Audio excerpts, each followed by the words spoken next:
Alrighty. Do we hear music?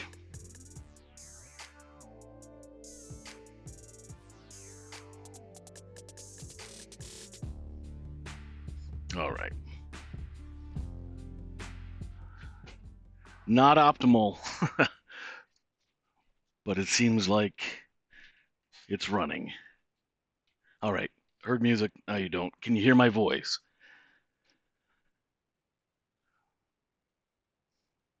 All right. Perfect. So, boy, where have we been? Where has everyone been? If you've changed your icon in the last year, it's going to be less likely that I'll remember you right away. But if you were on board with everyone else before the little group we had, I'll remember you. So, what's there to talk about? I was struggling the last week.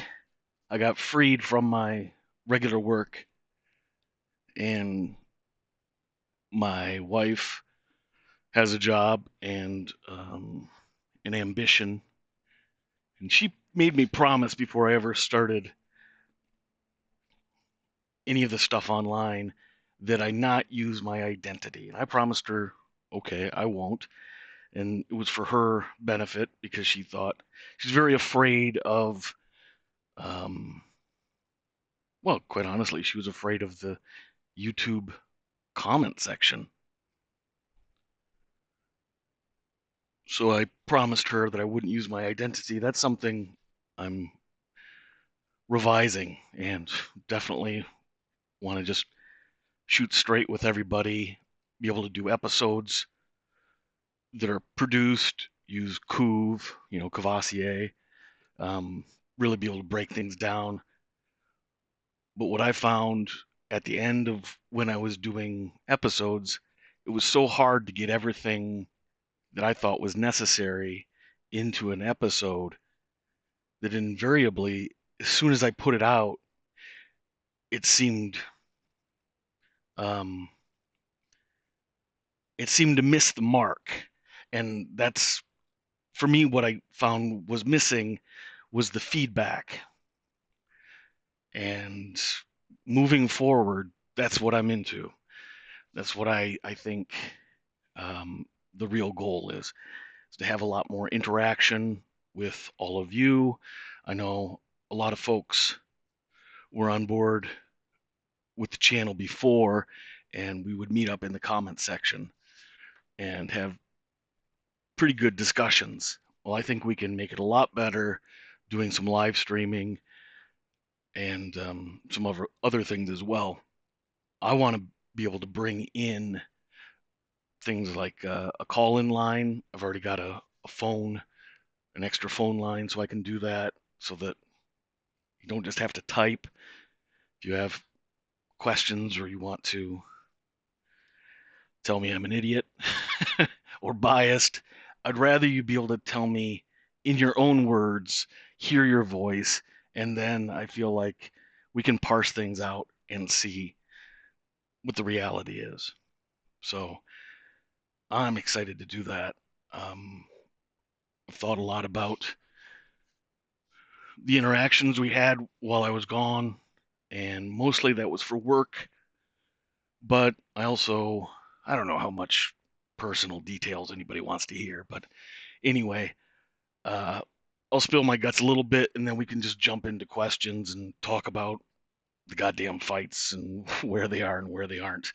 I think I saw some pretty hilarious comments when everyone was speculating what island Dana found to put the fights on.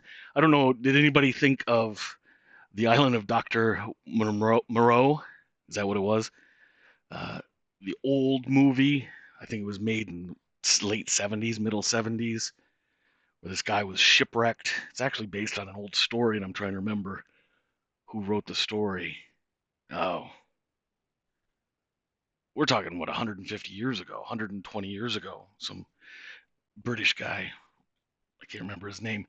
Anyway, where he was doing experiments by causing pain to humans, and grafting different animal body parts together to create these monsters.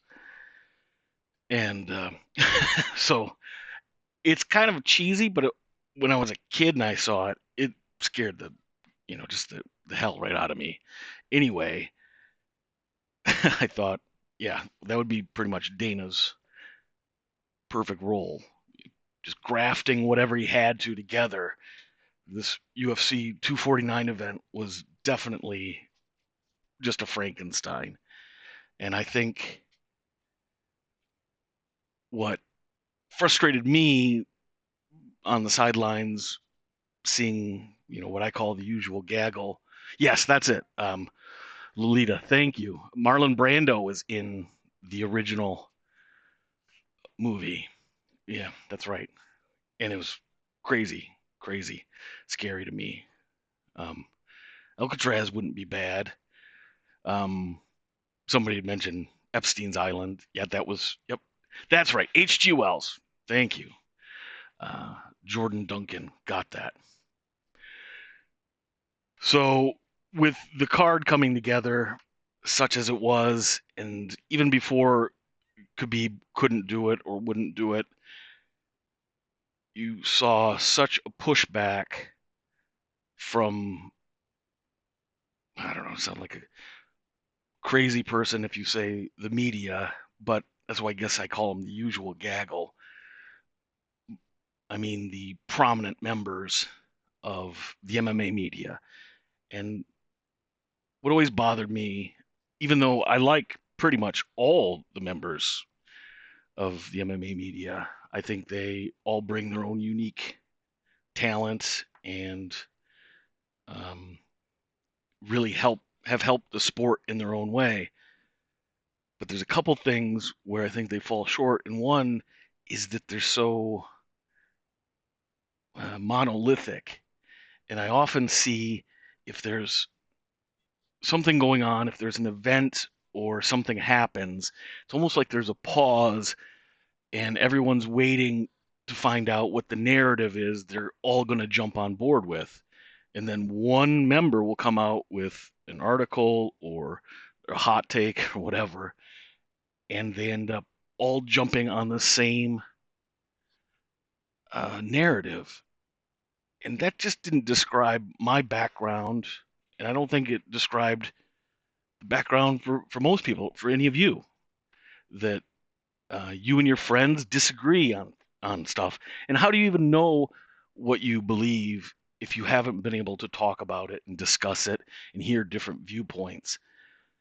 So I'm rambling about that because that's what got me into doing anything with the YouTube page or kind of stumbling onto my buddy Cavassier, um, whom I'm not exactly him. He's his own goddamn newt. I think anyone can see that. But when I got more into MMA, I don't know, maybe I'll just take the first while and give some personal background. Yes, Liam asks, when am I dropping more videos? I definitely will be uh, doing a bunch more videos. I've been trying to put them together, and I just couldn't put enough information into a single episode. It was driving me crazy. Even if I were to make it a 20-minute, 25-minute thing, um, without feedback, without, um, I would almost call it a steady hand from a few different perspectives, it's too easy for me to just start going deeper and deeper and looking so close until, I'm missing the bigger point. I've done that with some of the videos in the past where they'd come out and I'd be really happy with what it was. And oddly enough, when I was happy, those were the episodes that didn't get the same reaction. And then some of the ones that I was not very happy with, people resonated with more. And I mean, a broader group of people. So, um, for the longest time, I started to tell you that my wife is back east. I'm on the West Coast. In fact, I live on an island, so maybe Dana White could hold his bizarre tournament of the misfit fighters on my island. In fact, I think we're closer to the Canadian mainland than we are the U.S. mainland. Anyway, so we kind of had a decision, my wife and I, when she was already back east. We had a place we were renting in Seattle, and we had bought some property on an island up in the north part of the Sound. Just found this great deal and would come up to it, and I built a little tent, is what it is, but it's on a platform and everything. It's a what they call an Alaskan wall tent. And so we'd go up there and work on the property and monkey around when we could. And I would come up a little more often and also try to get some work done up here. When the whole coronavirus thing hit, my wife is back east. She teaches and she's finishing up her degree. She's going for a PhD in, science degree. Yeah, I'm not supposed to talk about her at all. Anyway, we had to figure out, is she going to come back here? We're going to stay in town in Seattle, in the place we were renting. And I was doing a couple different jobs, a full-time job and a side hustle that I've been doing for years and years. And both of them eventually got shut down. So I said, yeah, okay, I could be paying rent here. I can't go out, at least on the property. We've got 10 acres and we're surrounded by several hundred acres of undeveloped land. It's a little bit mountainy and it's all wooded. It's great. It was a crazy thing. It had been foreclosed, so we got this crazy deal on it. And there's no electricity there's nothing. There's no water or sewage or anything like that. So she's back east and in a safe spot. Obviously, she can't work. She's not teaching classes as she was scheduled to do. They shut down classes right away. She's in New York State. So they were pretty quick to shut things down. We talked about coming back. She's also a little bit fragile when it comes to if somebody's going to catch a cold or a flu or something like that, it's going to be her. And we thought it was best for her to stay there. And she's finishing her dissertation. She's got all the experimental work done, all the reading done, all of that, and she's already written the papers that will comprise the dissertation. So it's almost no different for her, oddly enough. She's staying there. I decided to get rid of our lease and just move up to the property. And okay, I'm sorry. I am trying to read what people are saying as well instead of just talking about myself, which isn't something I normally do. Anyway, so I decided, all right, this is strange times, and we can think of them as dark times or strange times. And I thought, well, maybe this is my MMA gods moment where they're telling me just jump into the goddamn thing. Just jump into doing episodes full time. Nobody's working. Nobody has any money. Uh, don't don't worry about some of the obligations or responsibilities that have been hounding me. And so I did. And I'm up on the property, and it's a little bit hit or miss because I have to go through a Wi-Fi hotspot I create with my phone, and I did get a booster. The whole system was kind of expensive. It was quite expensive. It works well, but the way our property's laid out with all the trees and a bunch of different elevations. So at the bottom of our property, if you're going to drive in, it's, you know, like 350, 400 feet above sea level. But that's the lowest part of our property. The very top is another almost 100 feet up. That's pretty high. And the spot we built our little, we call it a cabin, that's about halfway up the elevation. But I'm kind of tucked behind the mountain itself. So I'm not getting the best signal, but I can't just be on top of the property where I tested, and it's a great signal, but there's no structure up there. I don't have any building or anything, and you have to hike up. You can't even drive to the top. So anyway, I'm looking at a few different ways to maybe build something semi-permanent elsewhere at a medium to lower elevation on the property where I can get a better line of sight to the cell tower. That's how the booster works. So eventually, yeah, I do have good line of sight to shoot zombies, and uh, it's the DJ of choice writes that, and I made the mistake of getting an audio book. What is it? Through Audible, I got the Mountain Man series, the first three.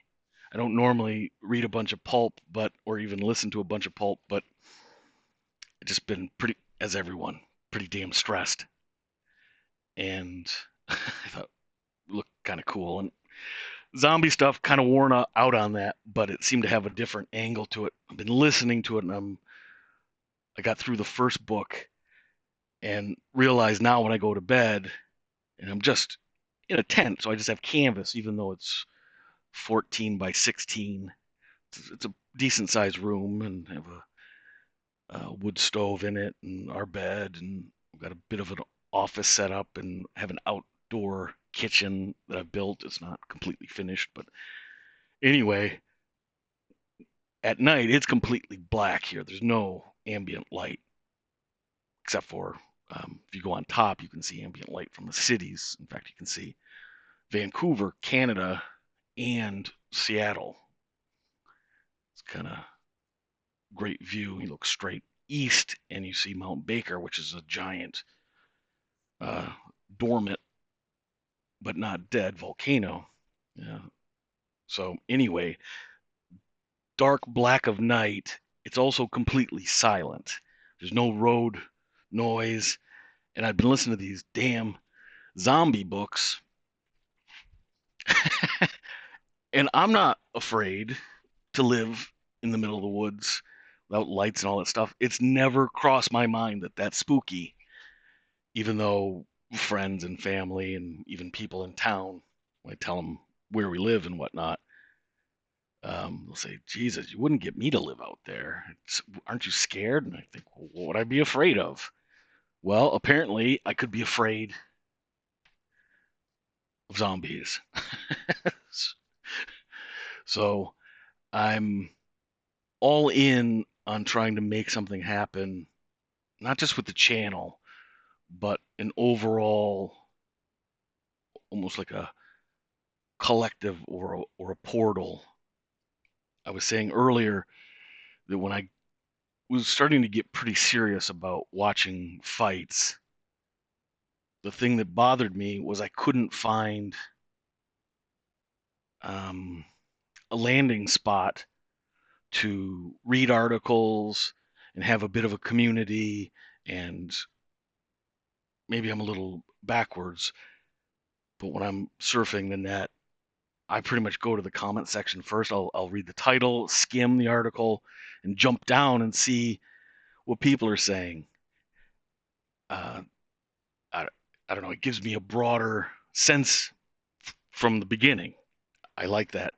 And I just didn't find any communities that I was all that happy with. Um, and the ones that I found were so narrow, very restrictive, and they're always banning people in the comment section. Oh, Jesus. It just drove me crazy. I'm I'm not offended by what people say, and like with the one Khabib video I put out that somehow got a lot of views unintentionally, but it still happened. 5.6 million views. That's ridiculous. I don't know that many. I could never know that many people. When that happened, I ended up because I read every comment. I I do, and it used to be nighttime entertainment after dinner, after monkeying around, whatever, before bed. I would read my comment section under videos I put up, and I'd read them to my wife, which she liked because when I would read them to her, she enjoyed it, but she couldn't bring herself to look at the comment section.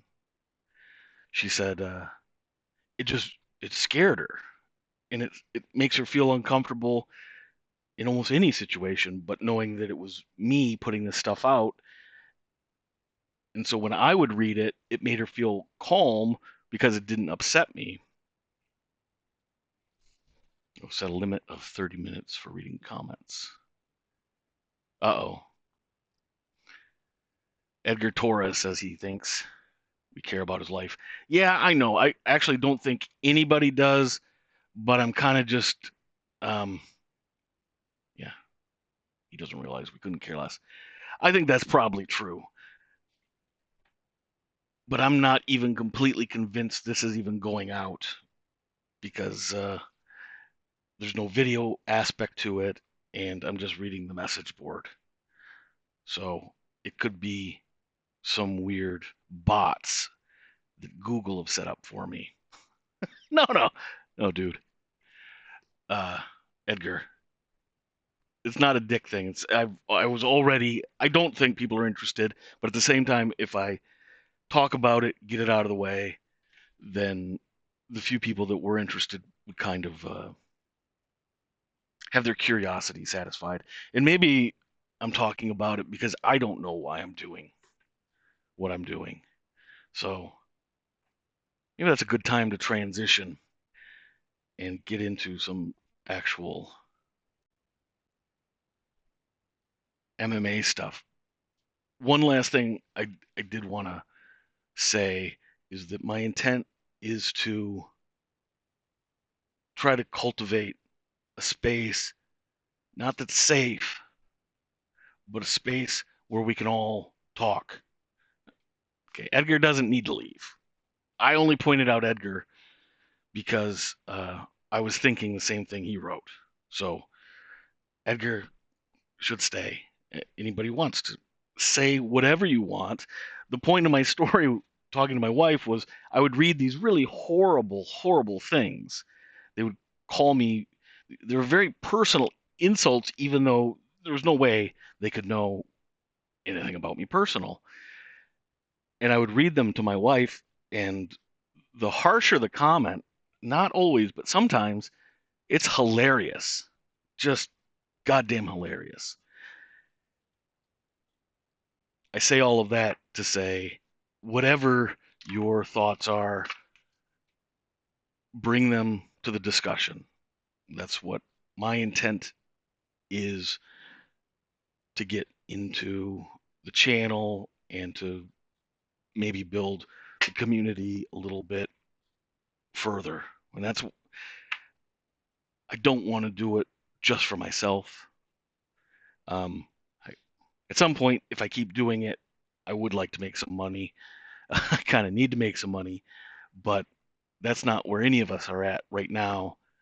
So if I was going to put my full effort into something, it would have to be bigger than just making a brand for myself so people could hear my ideas, because I already know my ideas.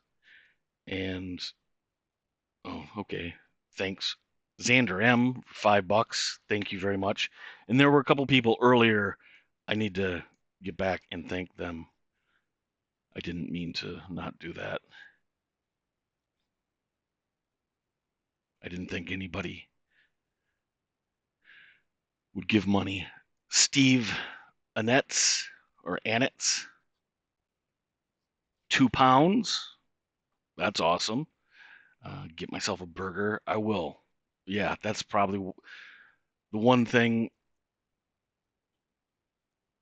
superficial that I miss the most is just being able to go into a pub, sit down at the bar, get a pint, and have a goddamn burger, and talk to the person behind the bar and whomever else.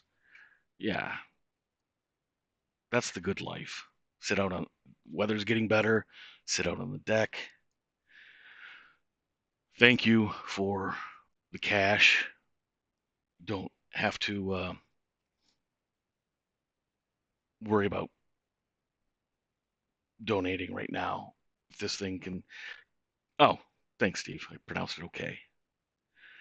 Um, yeah, red painting night. Pretty much, man. Pretty much.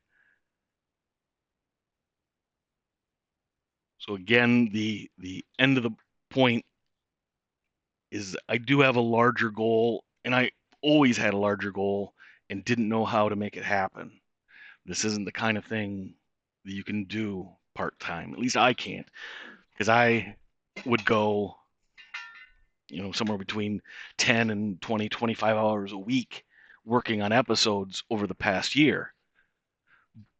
But I couldn't really get them done, and more so, I couldn't do it regularly. And I found as I was petering out towards the end of my run that it was more of a frustration to people when I could only put out an episode every other month or something like that. And it's hard if you're not on a regular schedule and able to use the time you need. So my intent is to do that, make a shit ton more videos, reply to some things. My intent is to widen the um, smart enough Chris Escudero. I'm sorry, I'm not going to get that. But Chris gives $5 and says, smart enough to break down body language, but yet you read YouTube comments. Your videos are interesting. Don't take negative YouTube comments seriously. Yeah,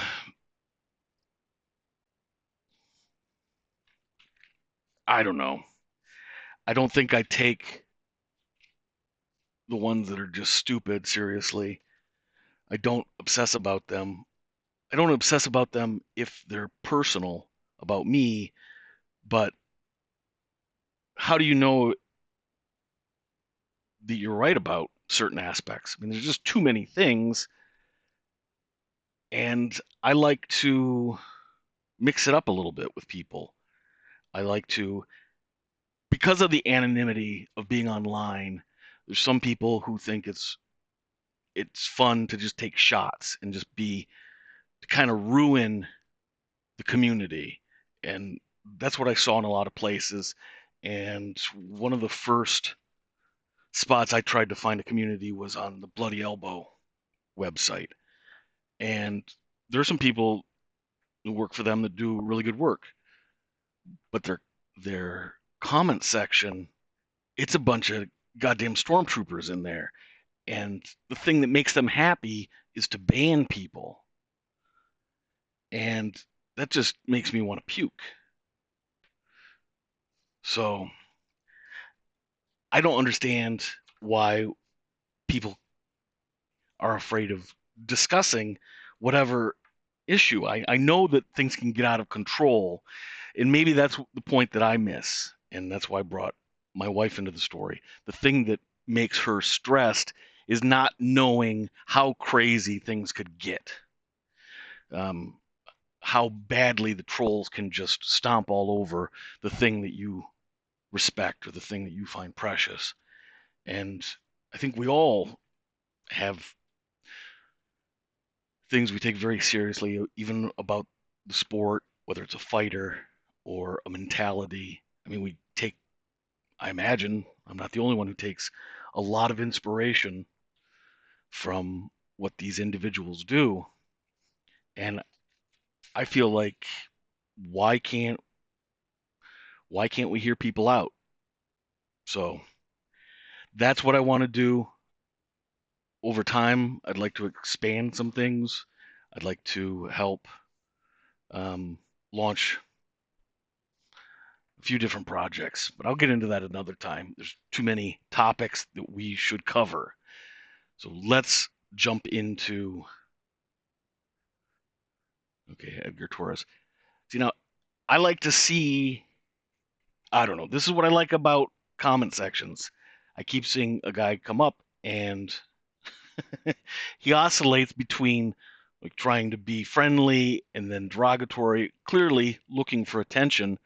But it doesn't bother me that my friend Edgar is looking for attention. Don't we all need attention at different times? So it takes 2 minutes to engage with somebody. Once I have the capacity to do phone ins, I don't know. Let me ask you, Edgar, would you call in if we were doing this and I could just talk to you? I'll wait and see Edgar's response. Okay, you appreciate the video. Cool. Edgar Torres, if you could call in and we could talk right now and be part of the larger conversation with everybody, would you call in? Okay, there's a delay, so I'll just wait and see. Here, go like this.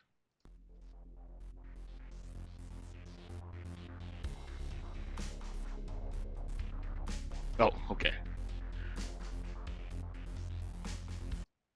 Okay. Yeah. So Edgar says, I don't know, maybe. And that's it. That's sort of the dividing line. This is my theory, if you allow people as much access or as much attention as they might want, you just have something to say and you haven't heard anybody else discuss it, you're passionate, you want to get it out there. I don't care if your approach is negative or positive. If I think there's something potentially interesting to come from it, I want to take part. So Edgar says, yeah, he doesn't know if he really wants to talk. That's cool. That's completely cool. But there's some people out there who maybe don't know how to approach a discussion for a lot of different reasons. And they could be very positive or they could be kind of agitating, and see how you deal with it. So I find that exciting to see what people are actually up to, what they're actually. Okay, yes. Rodas 26. I think we found out Edgar. I think we found Edgar out to be a troll. Yeah, probably, but not completely. He's more than that. But I'm not going to go down the road of just talking about Edgar. Let's jump into some questions. I'll peel back through and we can start talking about the crazy, crazy goddamn world of mixed martial arts. Oh, well, to start, I can say I'm glad they canceled UFC 249. I was trying to get the signal going, and I saw somebody comment earlier that they're an expert on signal boosters, and I may need to tap that knowledge at some point. I think I'm good with it. I think it's the line of sight I've got to figure out. I'm glad they canceled UFC 249 because it had devolved. It couldn't even be the thing it was supposed to be. So why push the line? Why risk any health concerns if you can't even get Khabib and Tony in the cage together? Period. That's it. It's not that I wasn't excited for the other fights. But I'll be honest, I I couldn't even think about the other fights. I've been concentrating on Tony and Khabib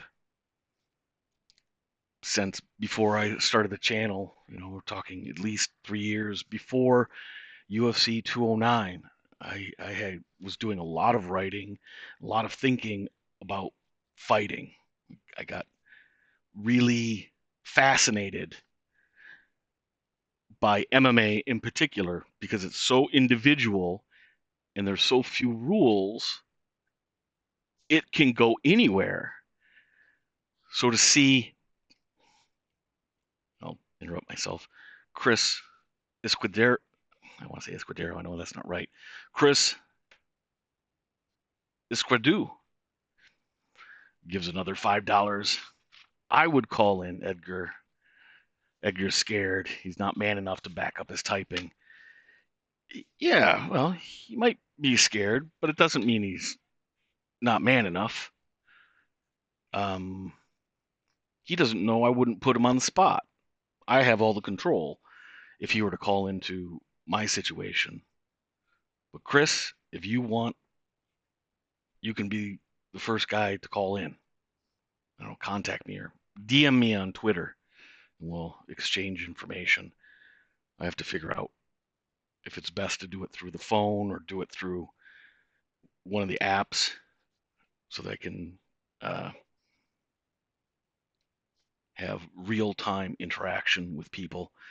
Another thing is to do interviews eventually. I have a background in documentary film, and the little bit of writing that I did as far as not professional, was in college. I wrote for the newspaper for 2 years. I also wrote fiction for a lot of years and was pretty serious about that, and was a part of a few pretty good writing groups. But I learned so much just coming in and being humbled by people who'd been working on newspapers since they were really young. Some high schools have newspapers and even junior highs. Mine didn't. So it was great to learn all these rules to do journalism, to do writing, and get it in the paper. Because that structure then, once you figured it out a little bit, gave you a lot of freedom. Thresher, I love you too, and I've been missing your interaction. And Steven Rosenquist says, send me location. Yeah, that's the one thing I know is going to just come out. It's pretty easy to figure out where I live, and where I live, since it's an island. Um, though it's a large island, there's only about 5,000 people that live on it full time. In the summer, it's different, you know, quadruples or more in population. So, all right. I was saying that I've been thinking about Ferguson versus Khabib for so long because as I was starting to get more serious, those two fighters were hard for me to put my finger on. If you remember them coming up, it's not like anybody thought either of them were going to be absolute rock stars. I think Tony had his buzz because he won the Ultimate Fighter, and oddly now in hindsight, I think that gets short shrift. People don't give much credit for that, and that year, that class of Ultimate Fighter was one of the better classes, and he just totally dominated, as he has since coming to the UFC. And I've gone back and watched all of their fights multiple times, and when Khabib debuted against Shalrus, you could hear the excitement, and there was anticipation from Rogan, if I remember correctly, and one of the other announcers, because they knew his background as just a grappling phenom, and they also understood his just bear trap of a mentality. which you don't typically see people talking about in depth like that on first, second, third, fifth fight in the UFC. So I've been fascinated by those two. And I remember the first time they were booked, it was a kind of a surprise to me that Khabib was the favorite.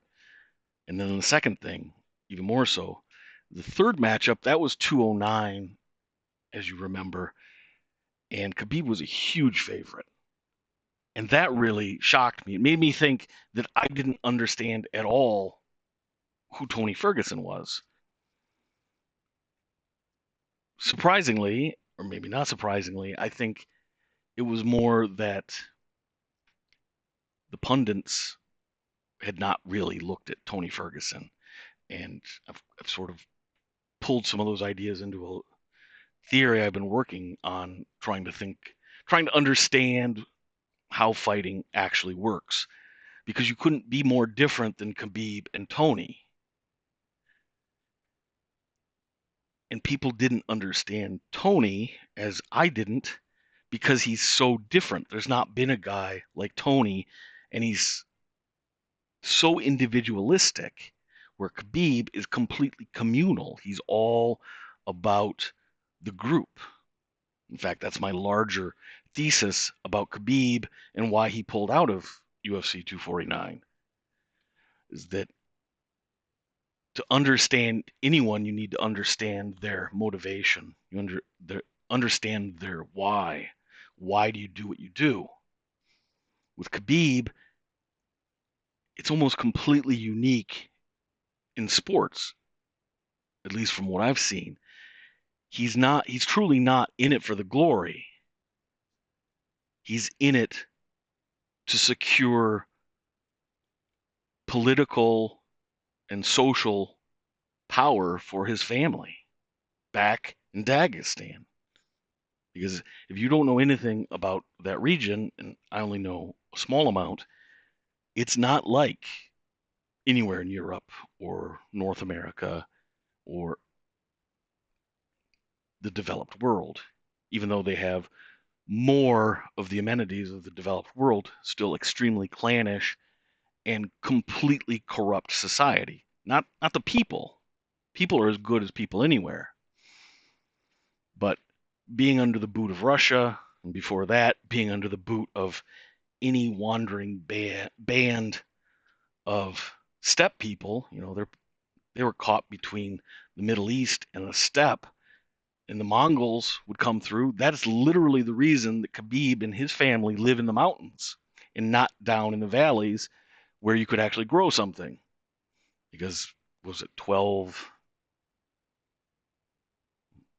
late 12th century, early 13th century when Genghis Khan came through, but even before him, um, they would just decimate everybody in that swath of land in the lowlands.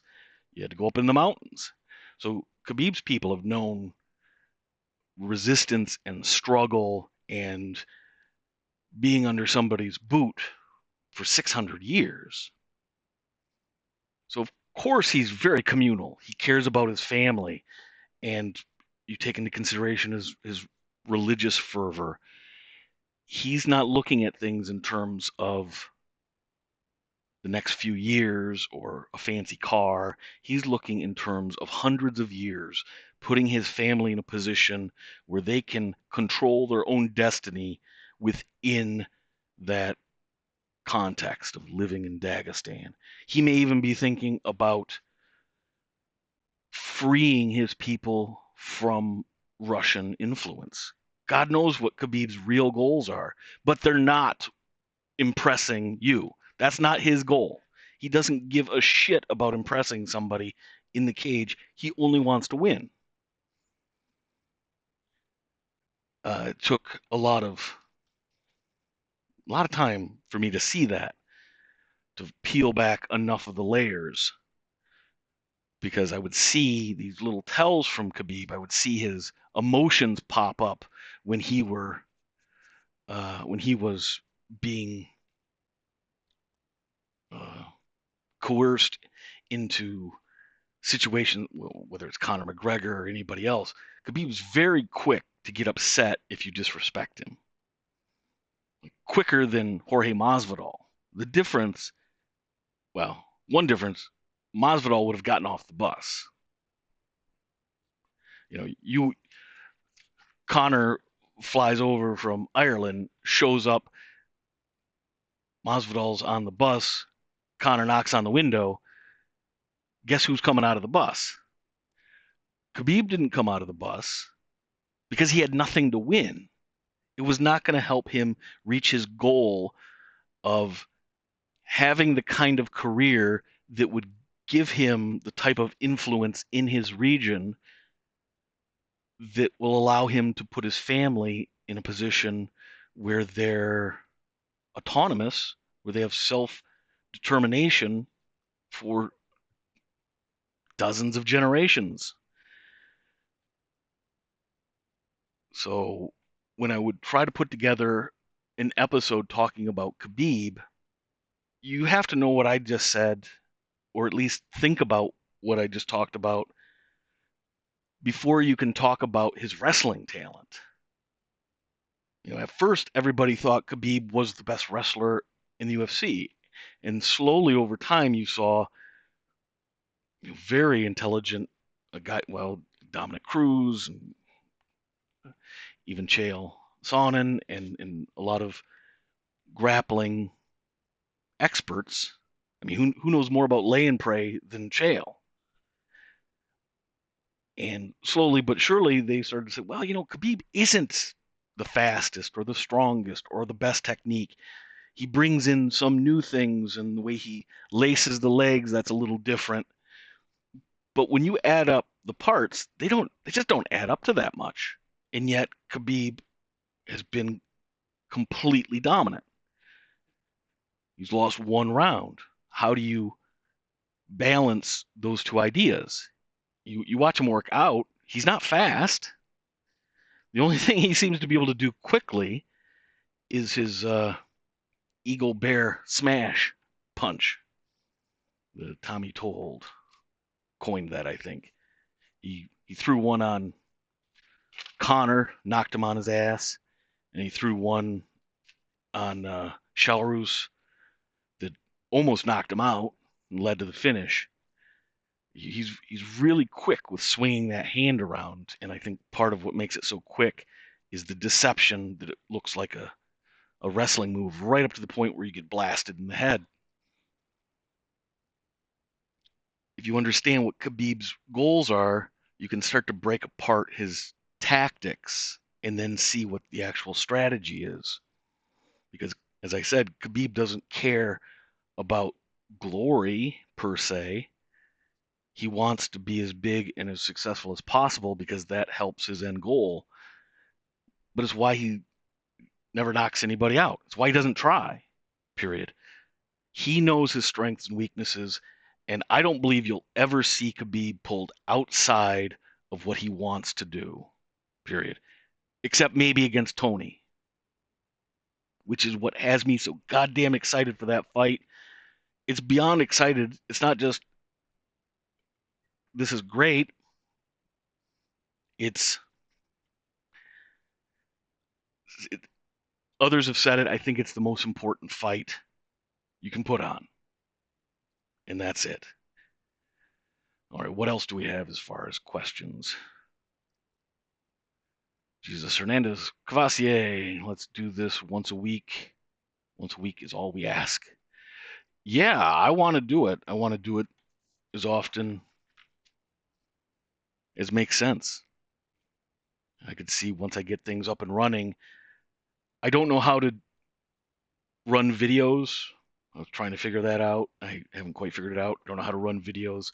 Eventually, what I'd like to be able to do is do some real-time breakdowns of things, throw clips up, talk about it, whatever anybody's interested in. Just get that stuff up there and be able to break it down. And I don't think it'll take too long to be able to do that. So, sorry, Tata says, and try and respond to people who don't give you money. Yes, that's true. but not as quickly, right? I mean, obviously, they're paying for something. Somebody says, Newt, where have you been? Well, you missed the first half hour because I talked about that. Going back to the front. Ronald Southall says he'll call in. He was captain of the debate team. Okay, cool. I remember Jumps Through Fire. He and I think it's he, communicated a lot on or through the comment section. He's got a lot of good ideas. He says he also his own perspective. 249 was never booked, so how could it be canceled? Yeah, I don't know exactly what you mean by that. I mean, clearly it was booked, or maybe you're making fun of Khabib. To circle back around, maybe put a pin in the tacit question of whether Khabib. Oh, I think I actually even have a thing here.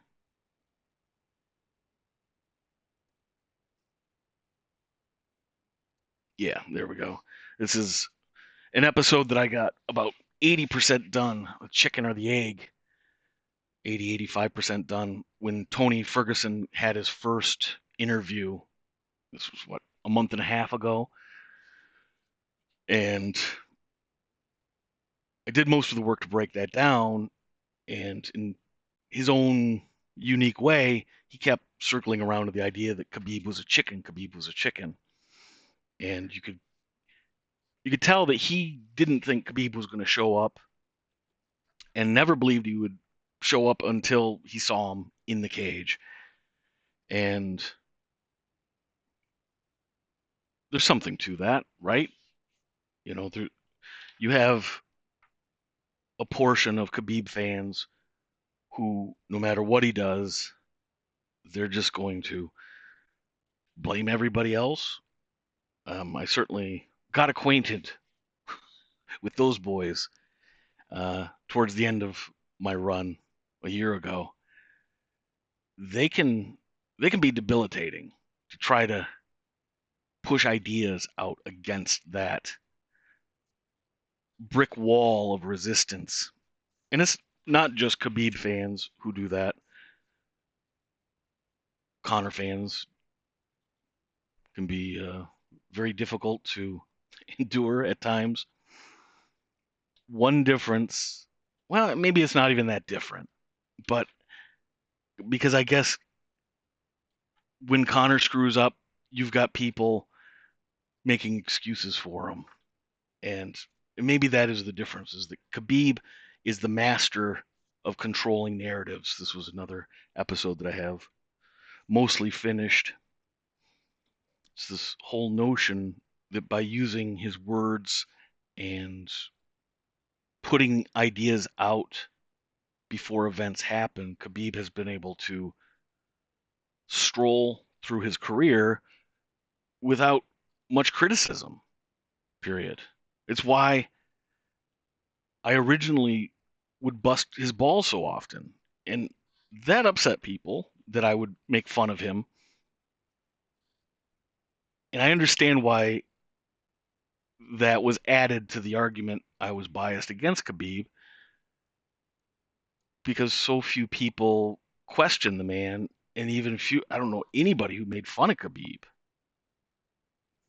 And there's a lot to make fun of with a guy like that who takes himself so seriously. Now, on the other hand, I honest to God respect the hell out of how serious he takes himself. That is how you should be. Now, he might be a little more sophisticated about it, but I can appreciate how he goes about his career.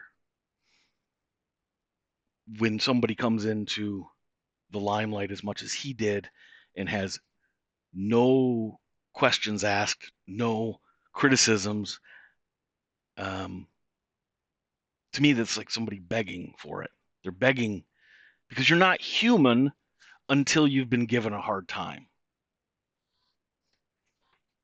In my estimation, you haven't been made human. You haven't been approachable. Your whole story isn't being told until, we see, does this guy self-effacing? And you don't see that with Khabib. Khabib's not going to make fun of himself. He has fun. It's hilarious to watch him and Daniel Cormier go round and round, but they're just making fun of each other. And I think part of what you see from DC is the good older brother who sees a guy who needs a little humbling. That's part of what is compelling about Khabib is nobody's talked about being humble more than Khabib, which is a sign that he's not as humble as he could be. And that contradiction is interesting to me, or to suggest that his way of fighting is less manly. I don't think anything could make him more angry than that. So that's funny to me. Of course, who cares if something's manly or something's whatever, but I find that hilarious that it makes him so angry. Um,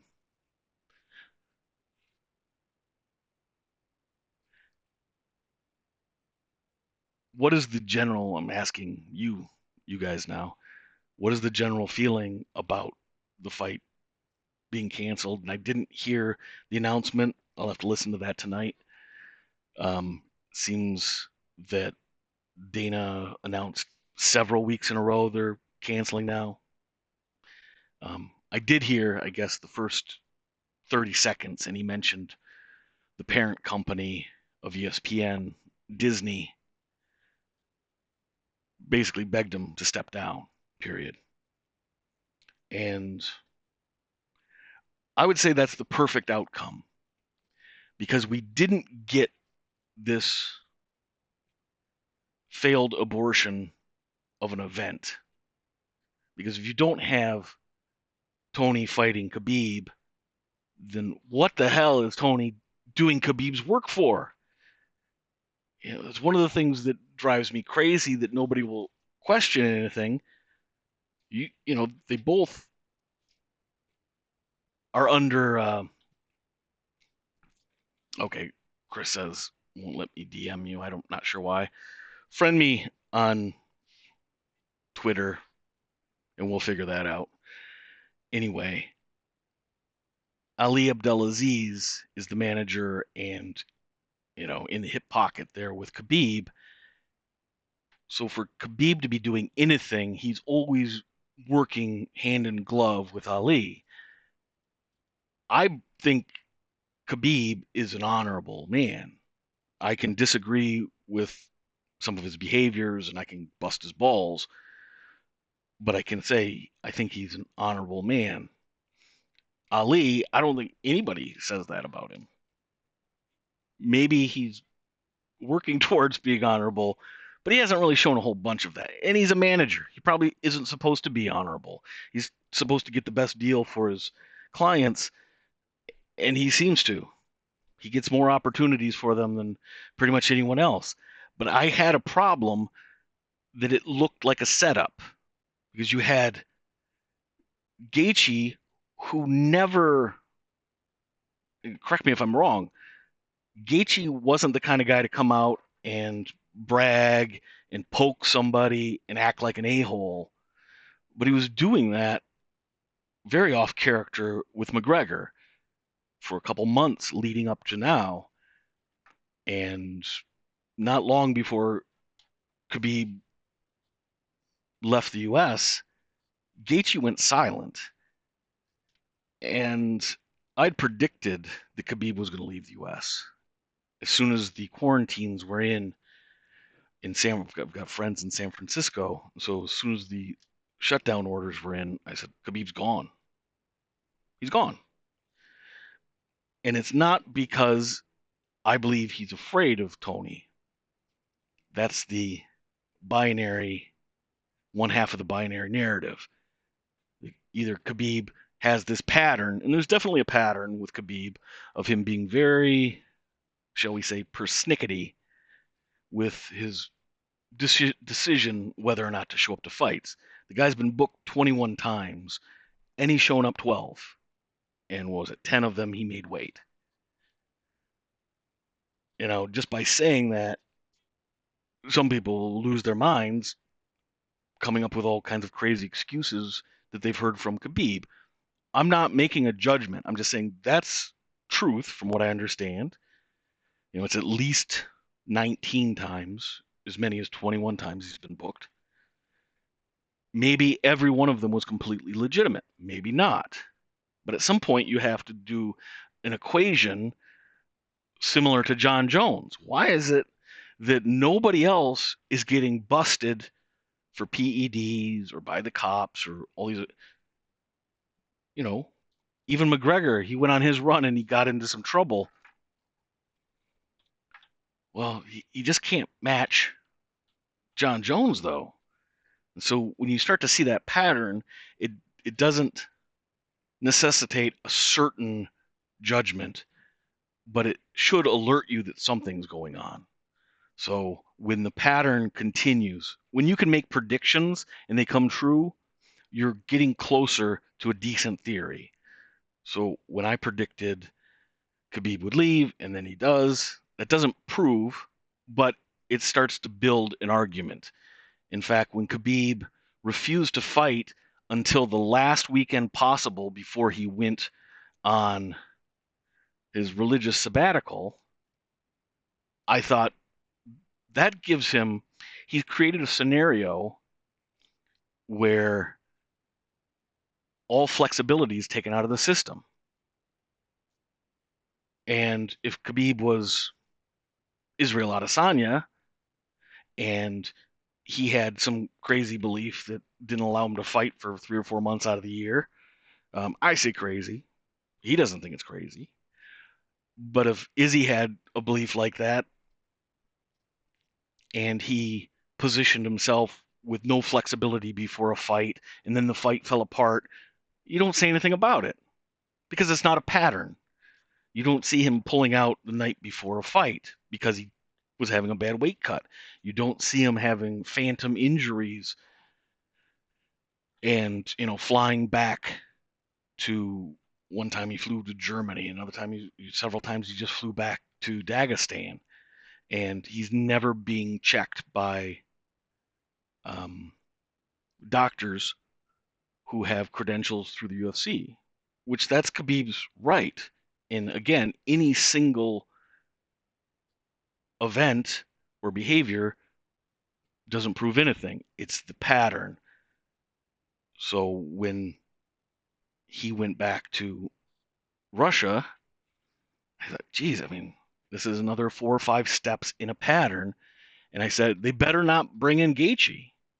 And then I heard the rumor that Gaethje had been training like it was a fight camp. And again, Gaethje's kind of a systematized guy.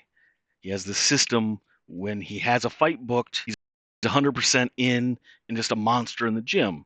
And then when he doesn't have a fight booked, he patterns it out a little different and he's not so intense. Probably a smart way to go about it.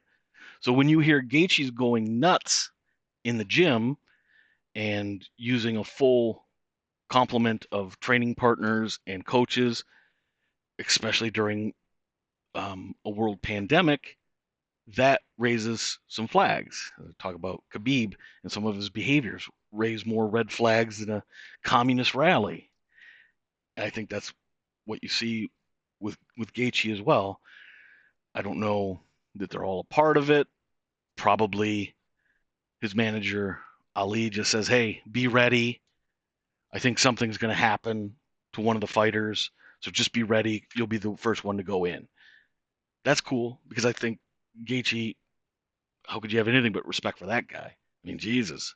If Khabib had Gaethje's mindset, how amazing would that be? Where the guy just shows up every time and goes balls to the wall, and you can just see his talent versus somebody else's talent. But Khabib has a different set of goals, and I honestly do respect him for that. So I couldn't be any happier that an event was canceled. Um, Ruben Perez says Khabib didn't deserve the belt. Tony is the real champ. I go back and think, maybe you guys remember UFC 209 and the weigh-in the night before the fight, or 2 days before, and Tony's standing on stage and he's squeezing that weird little red ball. Nobody knows why he's doing it, and it's just distracting Khabib to no end. And he's very agitated, and he keeps pointing at it and pointing at Tony, and Tony's got the glasses on, and Khabib's stewing in his own juices. And then finally, when they're not facing off anymore and they're just facing the media, and Tony gives a big shout and makes Dana jump. You At one point during that stare down, Tony's just saying, "Dude, your weight cut is obviously horrible. Just make it to the fight, though." Just He's begging him, "Just make it to the fight." This is the third time they'd been locked up, and Khabib had pulled out, and I think Tony had suspicions about the first pullout. And so when Khabib didn't come out of his, well, in fact, he did come out of his room. The story is 3 in the morning. Khabib is having a real problem. Maybe organs are shutting down. There's no medical evidence of that. Um, but they could have been. He was in very serious pain, and it seems that at the very least he believed he was not going to be able to perform on fight night. So instead of following the protocol, which was to call the doctor, who's already either in that hotel with the fighters, because the UFC faces this kind of thing every single week. So there's a very definite protocol. You have to call all these people, and they'll just come right to you and take care of it. If something's wrong, they'll start the medical and not worry about you going to the fight. But with Khabib, what puts up the red flags is that they snuck out of the hotel, avoided UFC personnel, and instead of going to the hospital, which was, I think it's less than a mile or 2 miles away from the fighter hotel, and it's the one that they've been told a dozen times, every fighter has, this is where you go if you're taking yourself to the hospital. It's where, was it Davison? I can't remember the doctor's name, but it's the UFC doctor, one of them, and he's usually on call there. Well, Khabib doesn't go there. And Ali Abdelaziz, who's driving Khabib, he lives in Vegas. He knows all these things, and he's followed the protocol with his other fighters dozens and dozens of times because he's been responsible with them. But they go to some hospital on the north side that's 18 or 20 miles away.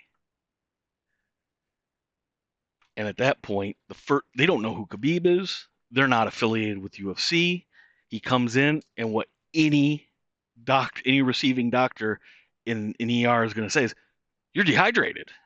Because, yeah, every fighter cutting weight is literally dehydrated, probably to an extent that most doctors have never seen. So the very first thing before they check anything, they just shoot him full of fluids. And Khabib allows it. So at that point, he can't fight because he certainly can't make weight. And, that doctor checks him out or whatever and gives him, says rest for a few days and drink liquids.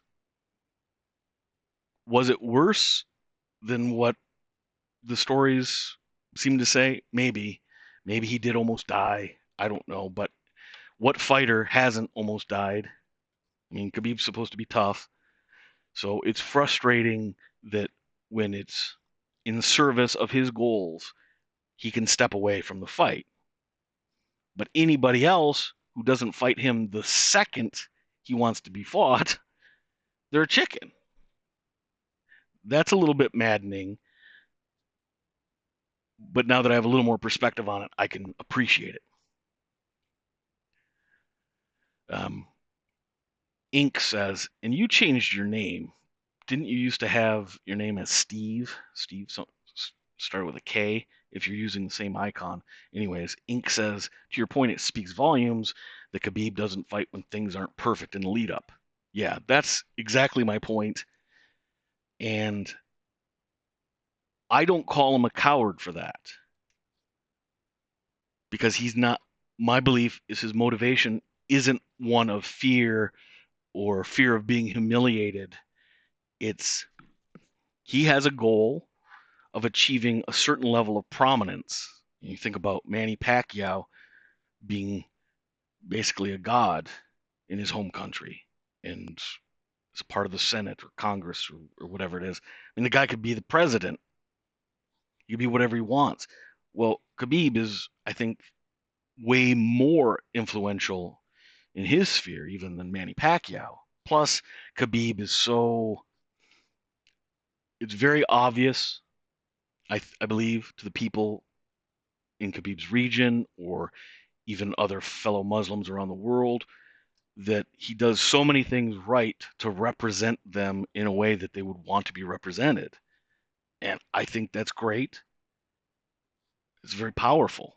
I think it's understandable that, I'll put it this way, Khabib cannot lose a fight because his goals are seriously undermined if he loses a single fight. He has to maintain this undefeated persona to to have the full effect that he wants when he retires. If you listen to his rhetoric, he's constantly talking about being undefeated, and nobody does that to me. Nobody puts me on my back. Nobody can stop me from doing what I want to do. And he's not always accurate with all of his, talking about smashing guys. Well, yeah,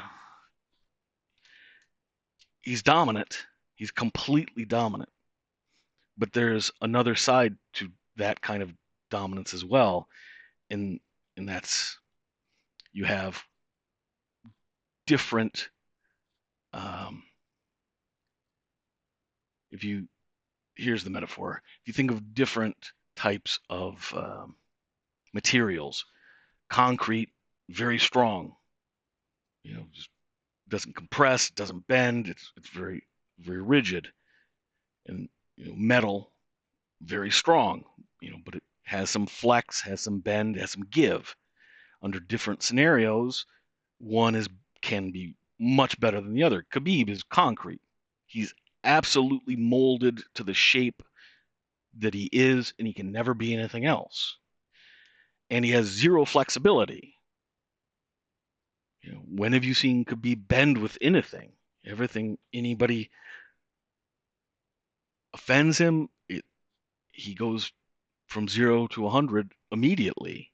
He may not show it emotionally because he's very in control most of the time with his emotions, but he has no flexibility. A guy like Tony Ferguson, he's not as dominant every second of every fight as Khabib has been, but he's much more devastating and way more dynamic, and I believe much more capable of beating a wider variety of opponents, period. That's it. I keep saying period because I've been working with dictation software, so when at the end of a paragraph, I say period. I'll hopefully drop that habit. So with Khabib not being very flexible, he has to pull out when things aren't right. So whether it was he was lonely or he was scared of the coronavirus, the thing we can say is that his narratives have lost some of their impact. Because I've seen a lot of people questioning Khabib. I don't like to see that they take it and just say he's chicken, because that doesn't take in the whole scope of what's going on. But um, there is a pattern to be seen. Next question. What time is it? How long are we going with this? I'm not even sure.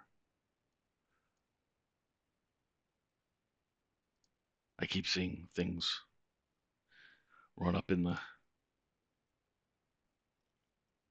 chat. Trying to find.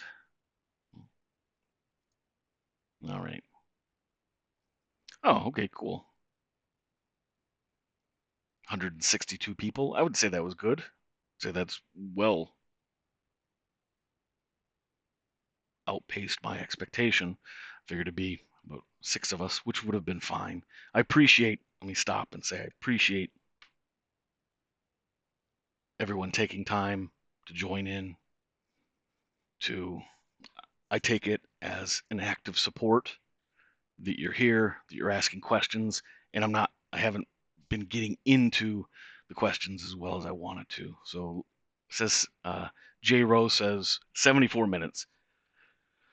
Was that European time? Don't you say an hour and 14 minutes? Anyway, it's a joke. Let me run through some questions and then we can wrap this up. And maybe before we do, we can talk about when to do it again. And I definitely would like to hear from anybody who has a thought on how to move forward, how often you'd like live chats versus episodes, um, how you'd like things structured. Yeah, whatever your thoughts are, I'm open to that. I just want to jump into this with 2 feet and talk about all the stuff I haven't been able to talk about for a long time. One of our friends, friend of the channel, Susie Stormborn. I haven't seen her pop up. Maybe she's here, maybe not. Um, Two of us were chatting back and forth a little bit, and she mentioned she doesn't have any other friends that even know anything about the UFC. And yeah, that's exactly where I'm at. I'd gotten my wife into it a little bit because she likes, if I tell her a story about two fighters and why they don't like each other or why it's an interesting matchup, she often likes watching the fights. And, she has a handful of fighters that I guess I would call her favorites, but, she doesn't read anything. She doesn't have any depth or breadth to her interest. It's purely whatever I've talked to her about and the few things that she's seen. I don't have anybody else to talk to about it.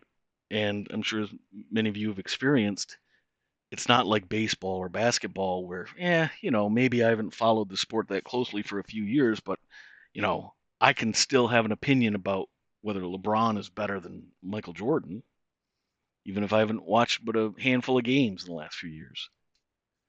But if you don't know about MMA, then you don't know anything about MMA, and there's no talking.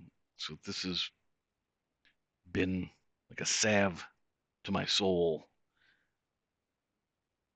talking about this stuff and being with you folks. Newt, how would Tony do at 170? Specifically, how do you think a fight between him and Masvidal would go? I wonder if they're cool with one another. That's Jacob Hartman. That's a good question. And a while back, Tony talked about going to 170 when he was having a hard time getting the fight lined up for the belt. Yeah, he's big. And I don't know if you saw an interview that Josh Thompson did. It was on his podcast. He's talked about Tony a few times, but it was the first time I'd heard him talk in complimentary terms that were so glowing. Of course, they fought, and for me, that fight was a revelation because Josh Thompson was a diverse fighter. That's how I categorize him. He real good with the grappling in positions, also more than competent with his strikes and his kicks and his defense. I just found him to be a very capable fighter, not so limited. Plenty of fighters, a Mike Perry, he can be fun to watch, but his limitations and probably not gonna uh, escape his limitations.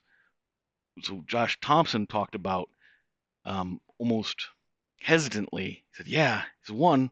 You get in there with him, and he's got this weird rhythm You just don't know where anything's coming. You think he's backing away, and before you know it, he's punching you again. Or you think, you know, you're giving him space and he takes it away. You take away the space, he backs off, and you're just in space.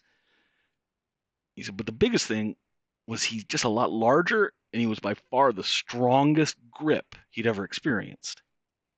And this is a guy who trained with Khabib, and Jesus, who's better at controlling a position than Khabib?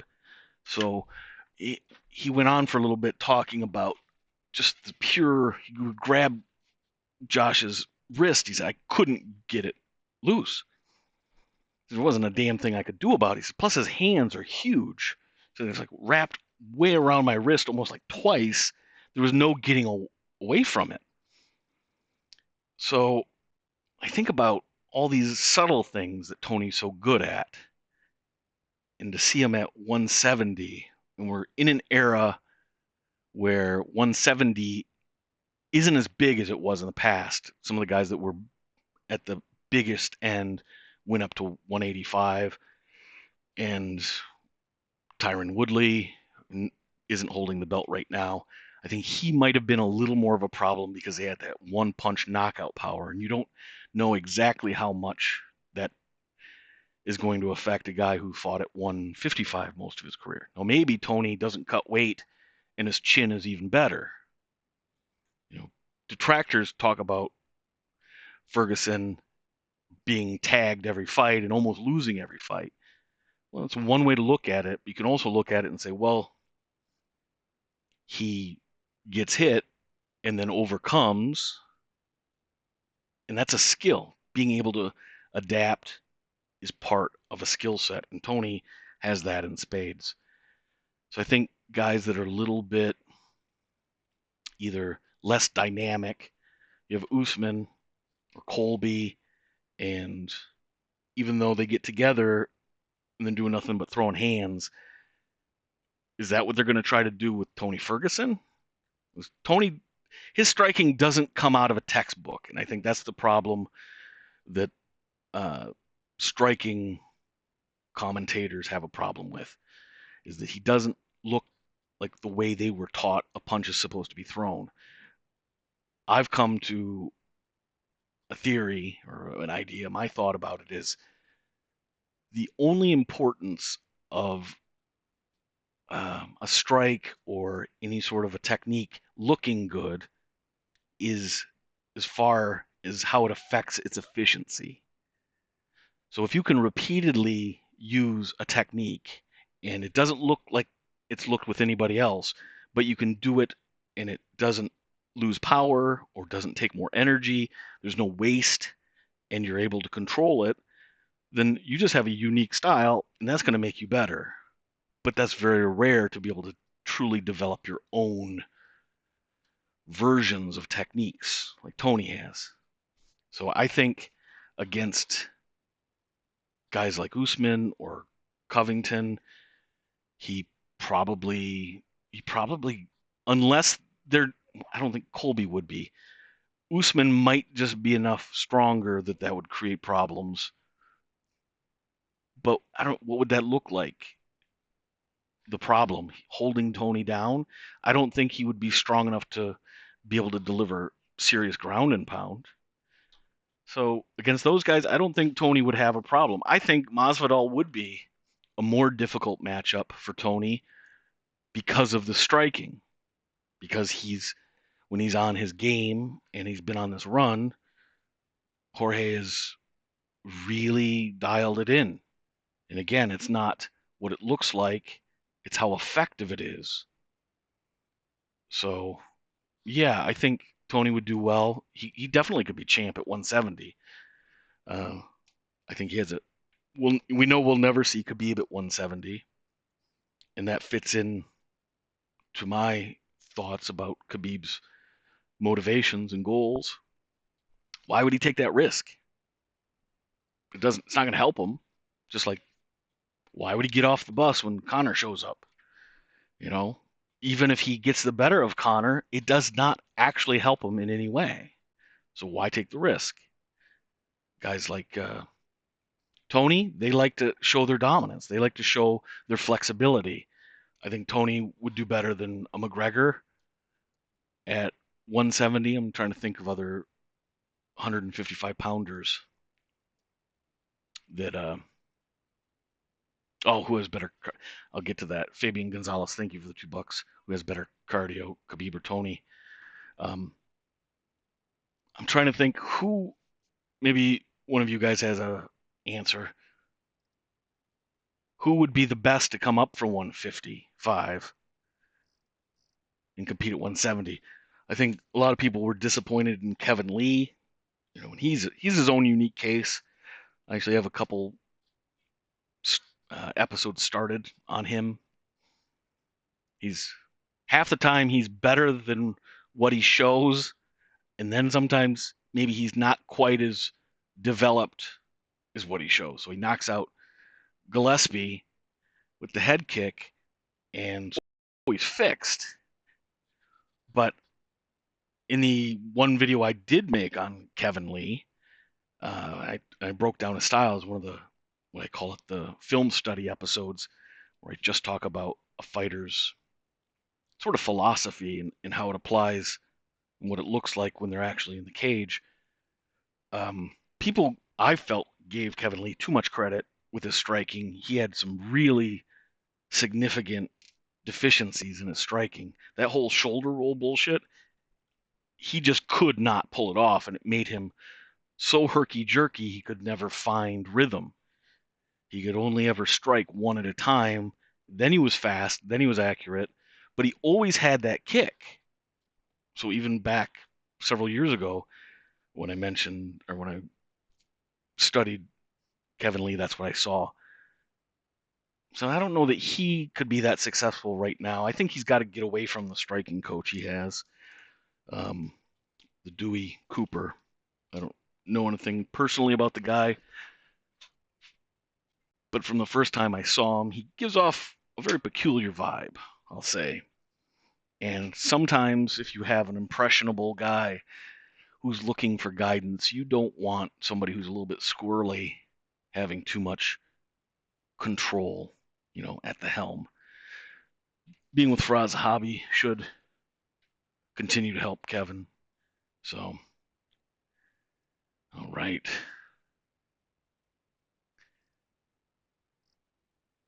Oh, who has better cardio between Khabib and Tony? Well, Tony does. That's actually easy because we've seen Khabib. One, there's a possibility Khabib has been on EPO a few different times. I know it's not something I can substantiate, so I probably shouldn't even say it. But when people are on EPO, the way they taper off their energy and then get it back looks very different than when you see a guy like one of the Diaz brothers or Tony Ferguson or Dominick Cruz. These guys were famous for their cardio and a lot of movement. They get tired, but you see them, it's almost like a horse. When a horse really gets lathered, they can't run as fast as if they were just sprinting, but they have this what they call a second wind. And Khabib doesn't get a second wind. He starts to look really, really goddamn tired, and then he looks 100% fresh again. So maybe that's EPO, maybe it's not, maybe it's something else. It just looks different. But what we have seen with Khabib is he has to take breaks in fights if he's getting any resistance at all. So we saw that in the McGregor fight. He was definitely getting tired, and you heard Dominick Cruz talk about it. Joe Rogan didn't quite understand what he was seeing, but I thought I saw it, and then when I hear Dominick Cruz say it, then he knows a billion times more than I'll ever know. So if he's seeing it, I think, yeah, probably it's there. And he was able to simply control Conor. You saw that in the second round. After knocking Conor down, he actually ran away. It's one of the segments I broke down where he lands his big punch. It's the best shot he's ever landed in a fight. And he's so disciplined with everything he does.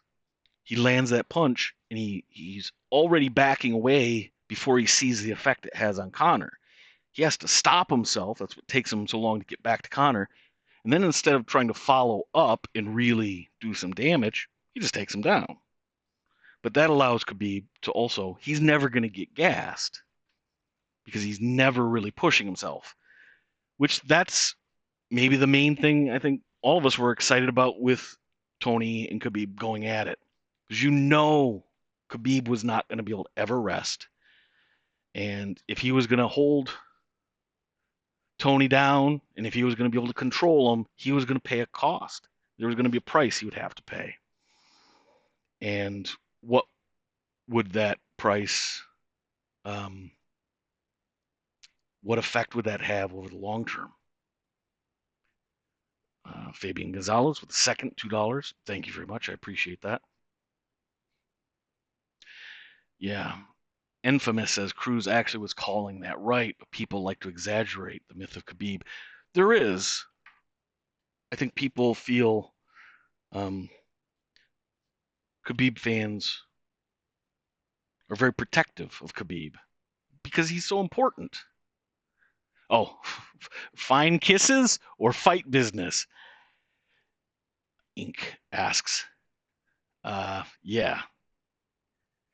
I've listened to that so many times, and I wanted the UFC to come out with better audio because I know they have it, but they didn't when they came out with the clips with the better footage. They didn't bring better audio. At the end of the day, it doesn't matter what he's saying because you cannot interpret what some people were trying to interpret, that Conor was asking Khabib to take it easy on him. That wasn't happening. So if that's the narrative somebody's trying to construct, they're just off on the wrong foot. It doesn't make any sense. And you would have seen a much stronger reaction from Khabib. If you recall, Khabib's upset by what Conor's saying. He wasn't, if Conor was giving up, Khabib would have been happier. He would have looked self-satisfied. There a whole myriad of different emotions you might have seen from Khabib, but it frustrated Khabib. And it makes much more sense because Khabib was frustrated with Conor grabbing his glove, and then Khabib's grabbing Conor's glove, and they're going back and forth. Yeah, it was frustrating. So Conor probably says, it's just fighting. It's fight business. It was some derivative of that idea. And it's a little bit strange.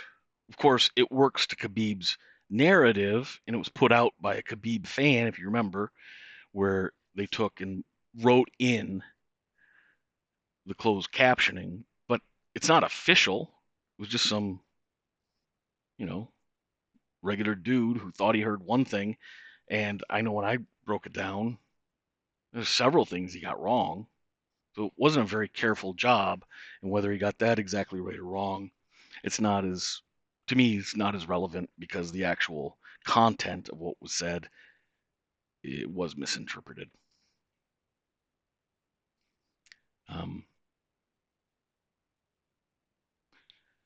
Fabian Gonzalez says, I train at AKA and pretty sure even Eddie Bravo would take that conspiracy theory. Which one is that? I didn't see. And thank you again, Fabian. I'm not sure. Oh, that the conspiracy that Conor was asking him not to hurt him. Yeah, that's just whether you like Conor or not, and you pretty much either have to enjoy what he does for the most part, or you're gonna be annoyed by everything he does. He's just that kind of a guy. He's not a coward. That's one of the things that's so amusing about Khabib calling him a chicken. That's so important to Khabib that somehow Conor's a chicken. And I guess it's the tapping out. Is that okay? Well, then why doesn't he call Dustin Poirier a chicken? That Dustin did not have what I would call certainly didn't have a very good performance, and I'm not even sure it was that honorable of a performance. In fact, I was gonna bring this up to you guys, see if I have it. Yeah, okay, here it is. Right there. Oh, does anybody have the information? There is there any suggestion of how the UFC is going to go moving forward? Are they going to do UFC 249 and try to get Khabib to fight? Are they going to go forward in a couple months with Tony against somebody else? I don't know if anybody knows that. Oh, I'm sure somebody does. But I saw this post. It just makes Justin Gaethje just warms my heart. The guy's, I just love him. I, I try not to be a fan of anybody, and I was mentored as a pretty young kid by a professional gambler, and I was always interested in sports betting. And when you're 12, you're a horrible sports bettor. So one of the things he tried to instill in me was to be as dispassionate as possible. It's not always possible, but I've tried to implement that, especially with watching fighting, because I don't really care about the outcome in the sense that I don't want to influence it. If I was, I was a big Detroit Red Wings fan. As a kid, I grew up suburban Detroit. So yeah, I wanted them to win, and I didn't care how they won. Fortunately, when they won, they looked great doing it. But they could have played like the New Jersey Devils, and I would have thought it was awesome if they were winning like the New Jersey Devils had. I'm not that way with fighting. I try not to let myself get into that trap because if I'm rooting, then I'm missing too many things. And the reality is so much more enticing than anything I can imagine and then hope for. So Gaethje, I think it was in a interview, says about fighting Tony Ferguson, I'm going to go attack his body, I'm going to attack his legs, and then whenever he's worried about those, I'm going to punch him in the head and hopefully he goes to sleep. If not, he's probably going to cut me up with some elbows, probably choke me out late in the fight if I don't put him to sleep. And it's that kind of honesty. It's just friggin' awesome about Gaethje. So I wanted to just give him credit for that quote. I think it also frees him up psychologically. Fear and worry over embarrassment are big obstacles to be overcome, especially in a sport as individualistic as fighting. So finding your mode, finding your I don't care, you know, your way to evade or avoid the stress. For Justin, I think it's just brutal honesty. And isn't that pretty much how you see the fight going? He's definitely going to try to kick Tony in the legs, and that's the one thing that I would be concerned about if I was betting on the fight. I don't think Justin, technique for technique, over the course of 5 rounds, can hang with Tony. Nobody has been able to. I say nobody, but of course Michael Johnson did 13 fights ago. First, he had to break Tony's arm in the first or second round, but you know what I'm saying. So yeah, attacking his legs, the body. Don't even go there. You're not going to hurt Tony to the body. You've seen some of his training where he's definitely conditioned his body. Khabib, I think Khabib is susceptible to the body. Probably Connor. I think it's much more likely you're going to hurt Connor to the body. Even Khabib landing that huge shot, it didn't actually knock Connor on his butt. He stumbled back and caught himself. I think if he lands a punch that hard to his body, you might see something totally different. So, but, but what's strange is the idea that Dustin Poirier's got to jump in and say, Justin will win this fight. I've really been trying to wrap my head around Dustin Poirier over the last little while, and I haven't come to any good conclusions. I don't know what you guys think.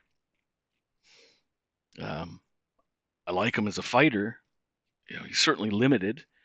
He doesn't have the one punch knockout power. He doesn't have dynamic striking in the sense that he's not going to, like Kevin Lee with the really dynamic head kick. He doesn't have that. Um,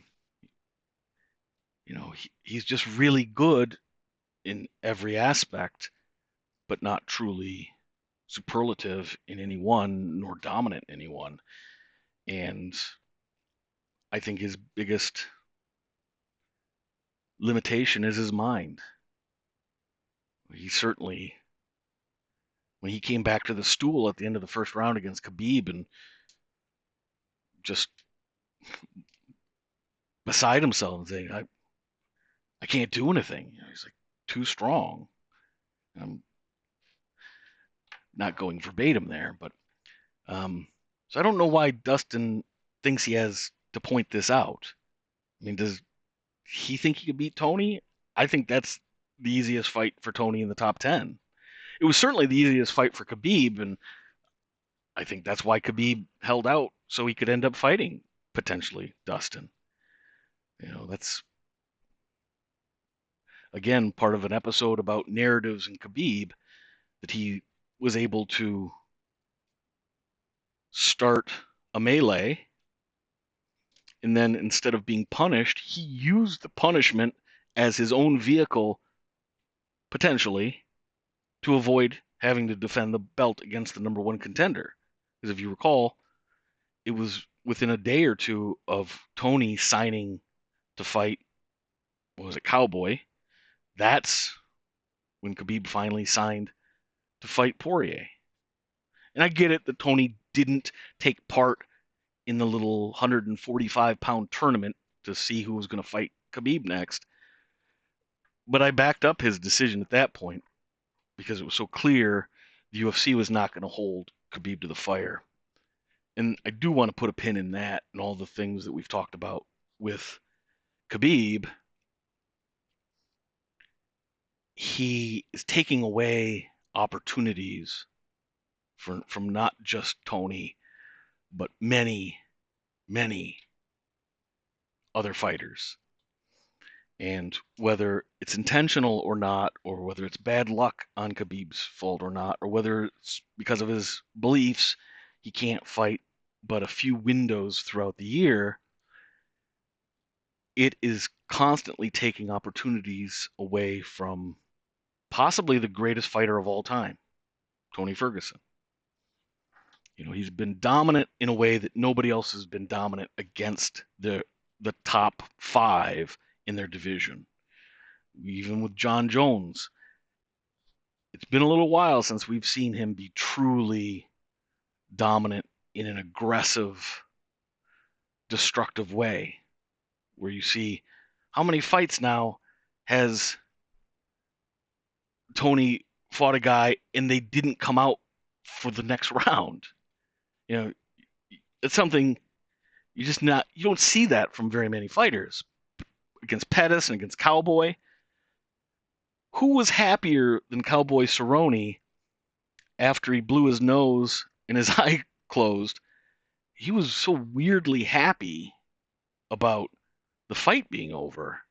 And I think part of it was just the adrenaline of being in such a high pressure and constantly being punished for everything he tried to do, which I think typifies Tony's style. He just punishes you for doing what you want to do. He lets you do what you want to do. Same thing with Kevin Lee. People are completely mistaken. They think Kevin Lee was however close to winning their fight.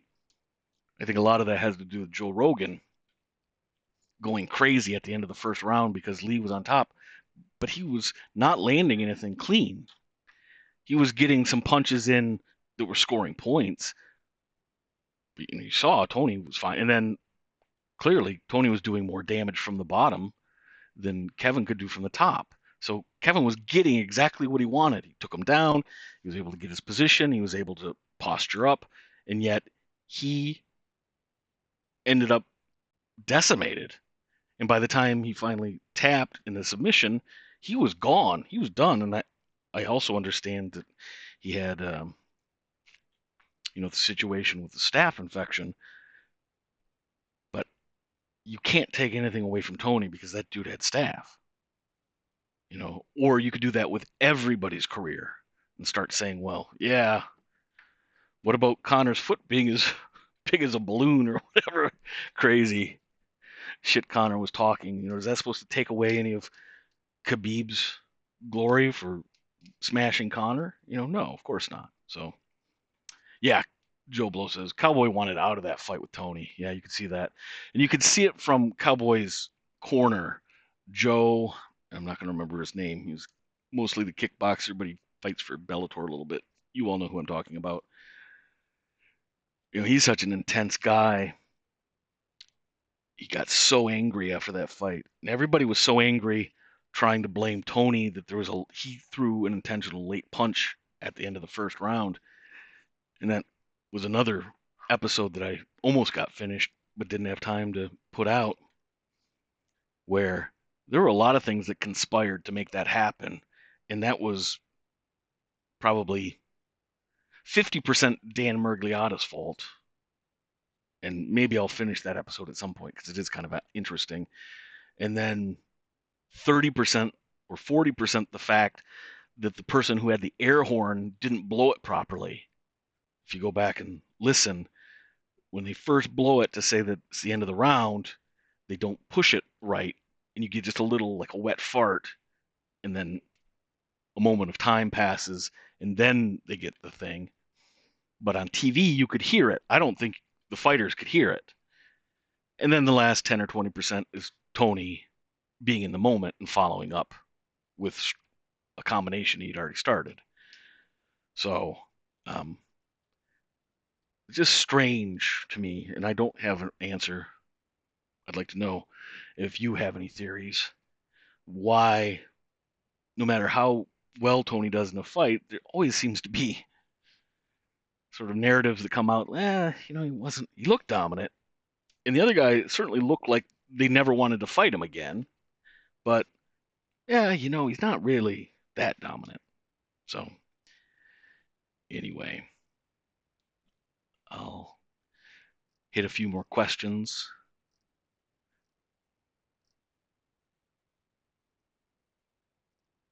See where we go. Okay. Tate Dillard says Poirier is a freaking robot, and I'd be interested to know what you mean by that exactly. Adam Whitehead says he's a drama queen. Yeah, I also remember when he had his surgery,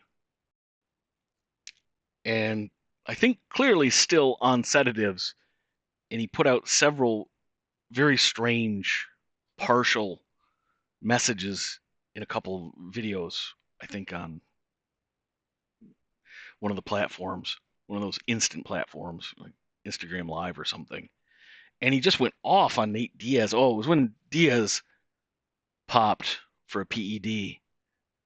And again, I thought that was a really strange overreaction from Poirier. He just seems like a guy who's unintentionally wound too tight and maybe has obsessed on things. Maybe he's obsessed on the wrong things because he hasn't identified what he actually needs to fix or improve to make him either more comfortable with himself or feel like he's achieving what he should achieve. I don't know. That's a rough sketch, my thought of with him, with Poirier. I don't I don't get the vibe he's a bad guy. I don't think he's a con man because that's what he would have to be. The guy, he's been with the same lady since he was 16.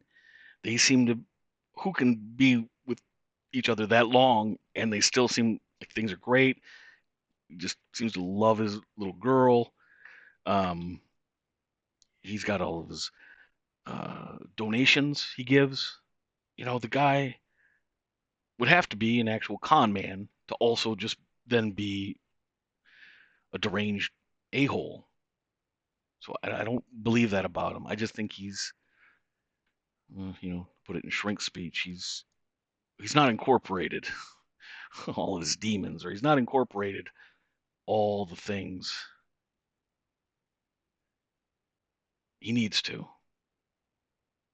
And it could be childhood shit. It's such a cliche, but I think most of us know there's truth to it as well. Lolita asks, so you think Khabib ran away from the fight? Well, Jesus. No, but it sure looks like he did. That's not a very satisfying answer, but I think it sort of meets the truth that I've come to.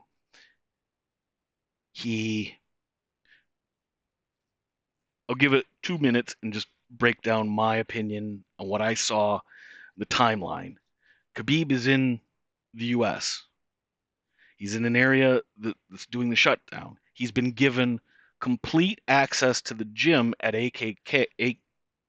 AKA rather, and is told, this is coming from Cormier, and is told nobody else is going to be in here. You guys clean it down.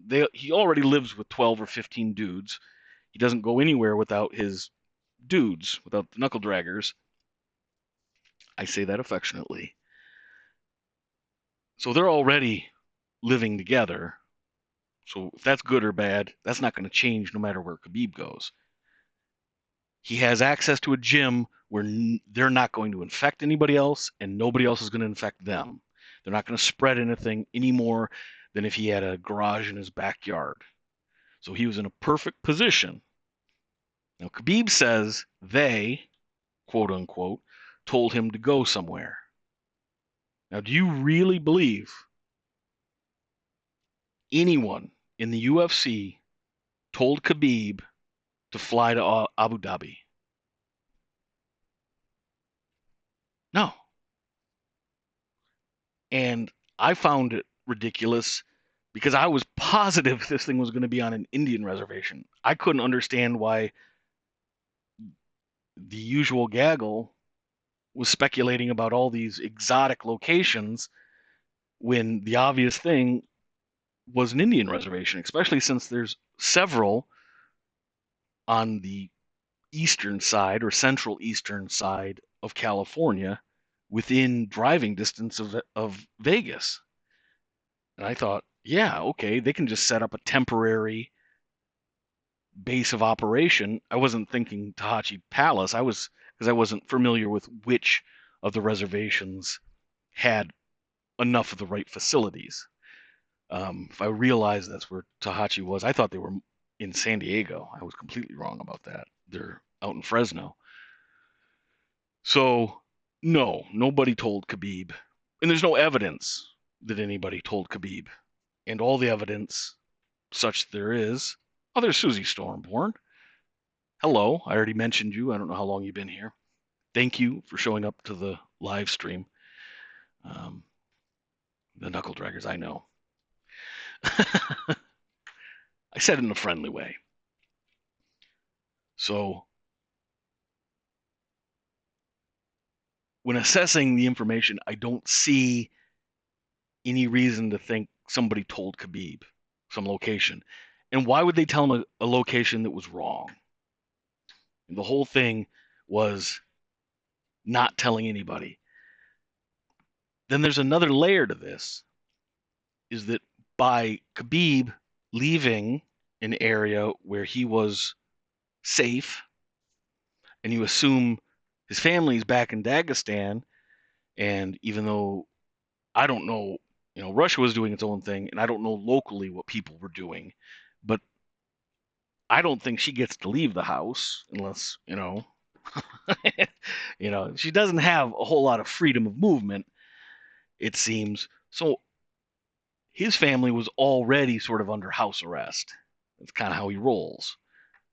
So the very worst thing Khabib could do was fly, get on an airplane with a bunch of other people, congregate, change planes 2 or 3 times, and then show up at your family's house and infect them all.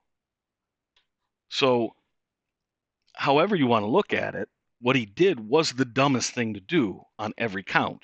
It was literally the worst thing he could do if he cared about his family's health. And I'm not saying he doesn't care about his family's health, but it was stupid, and nobody's bringing up that point. And I get it. If you say anything about Khabib, you'll never get an interview with him. So the Ariels and the Donkersons and all that, they can't afford to have an opinion or to ask a question. But we can, right? I mean, it doesn't hurt to question things. So I don't believe Khabib ran or pulled out because he was afraid. It's, as I said, he had nothing to gain. The one bit, the one clip that bothered me, and I wish I could have brought clips to this because I had a whole bunch of clips and couldn't figure out how to make them work in this format, but I will moving forward. The clip of him explaining himself. One problem is that each time he explained himself, it was a completely different story or different enough that they weren't compatible. But he explained himself and then got on this little rant saying that nobody lost more than him. But that's simply not true. Khabib didn't lose anything. Had the UFC stripped him, okay, then you can say something. But he had 2 guys on the horizon who were going to be his toughest fight. Tony Ferguson and Justin Gaethje. One of those guys, Khabib was never going to have to fight. Plus, Khabib didn't lose out on any money, and if he was having a hard time with his weight, which he did mention that, and he didn't feel he was going to be prepared, then that's all roses for Khabib. Those are all good things because he avoided a bunch of traps. So, yeah, Khabib did what was best for Khabib. I think we can say that Khabib did everything for his own benefit. But it's the fight game. It's not Khabib's job to be self-sacrificing for Tony Ferguson. That's the last guy. And Khabib's one of the few fighters that's smart enough to know that. You put Khabib in the spot that Anthony Smith was in against John Jones, where, Jones going to town on him and then knees him in the head. Khabib is going to take that lifeline. He's smart enough to realize I'm not winning. I can't finish the fight. We're going to have to do it again. And you can say that's not honorable or whatever you like. And maybe your morality or your sense of self wouldn't allow you to do that. But a lot of people would. And I don't think there's anything wrong that a fighter is selfish. The only problem with Khabib is that he puts out these great narratives and he has a legion of fans who are so disciplined at repeating the narratives, and you have an entire media that refuses to ask a single question of Khabib. So he's supposed to be the good guy. Well, in that situation, he's not being a good guy. He's just doing what's best for himself. Again, nothing wrong with that, but you can't have it both ways. So that's the last I'm going to talk about this for this one. Get a couple more. We have the time. It seems like there should be a time. Oh, yeah, somebody brought up. Yeah.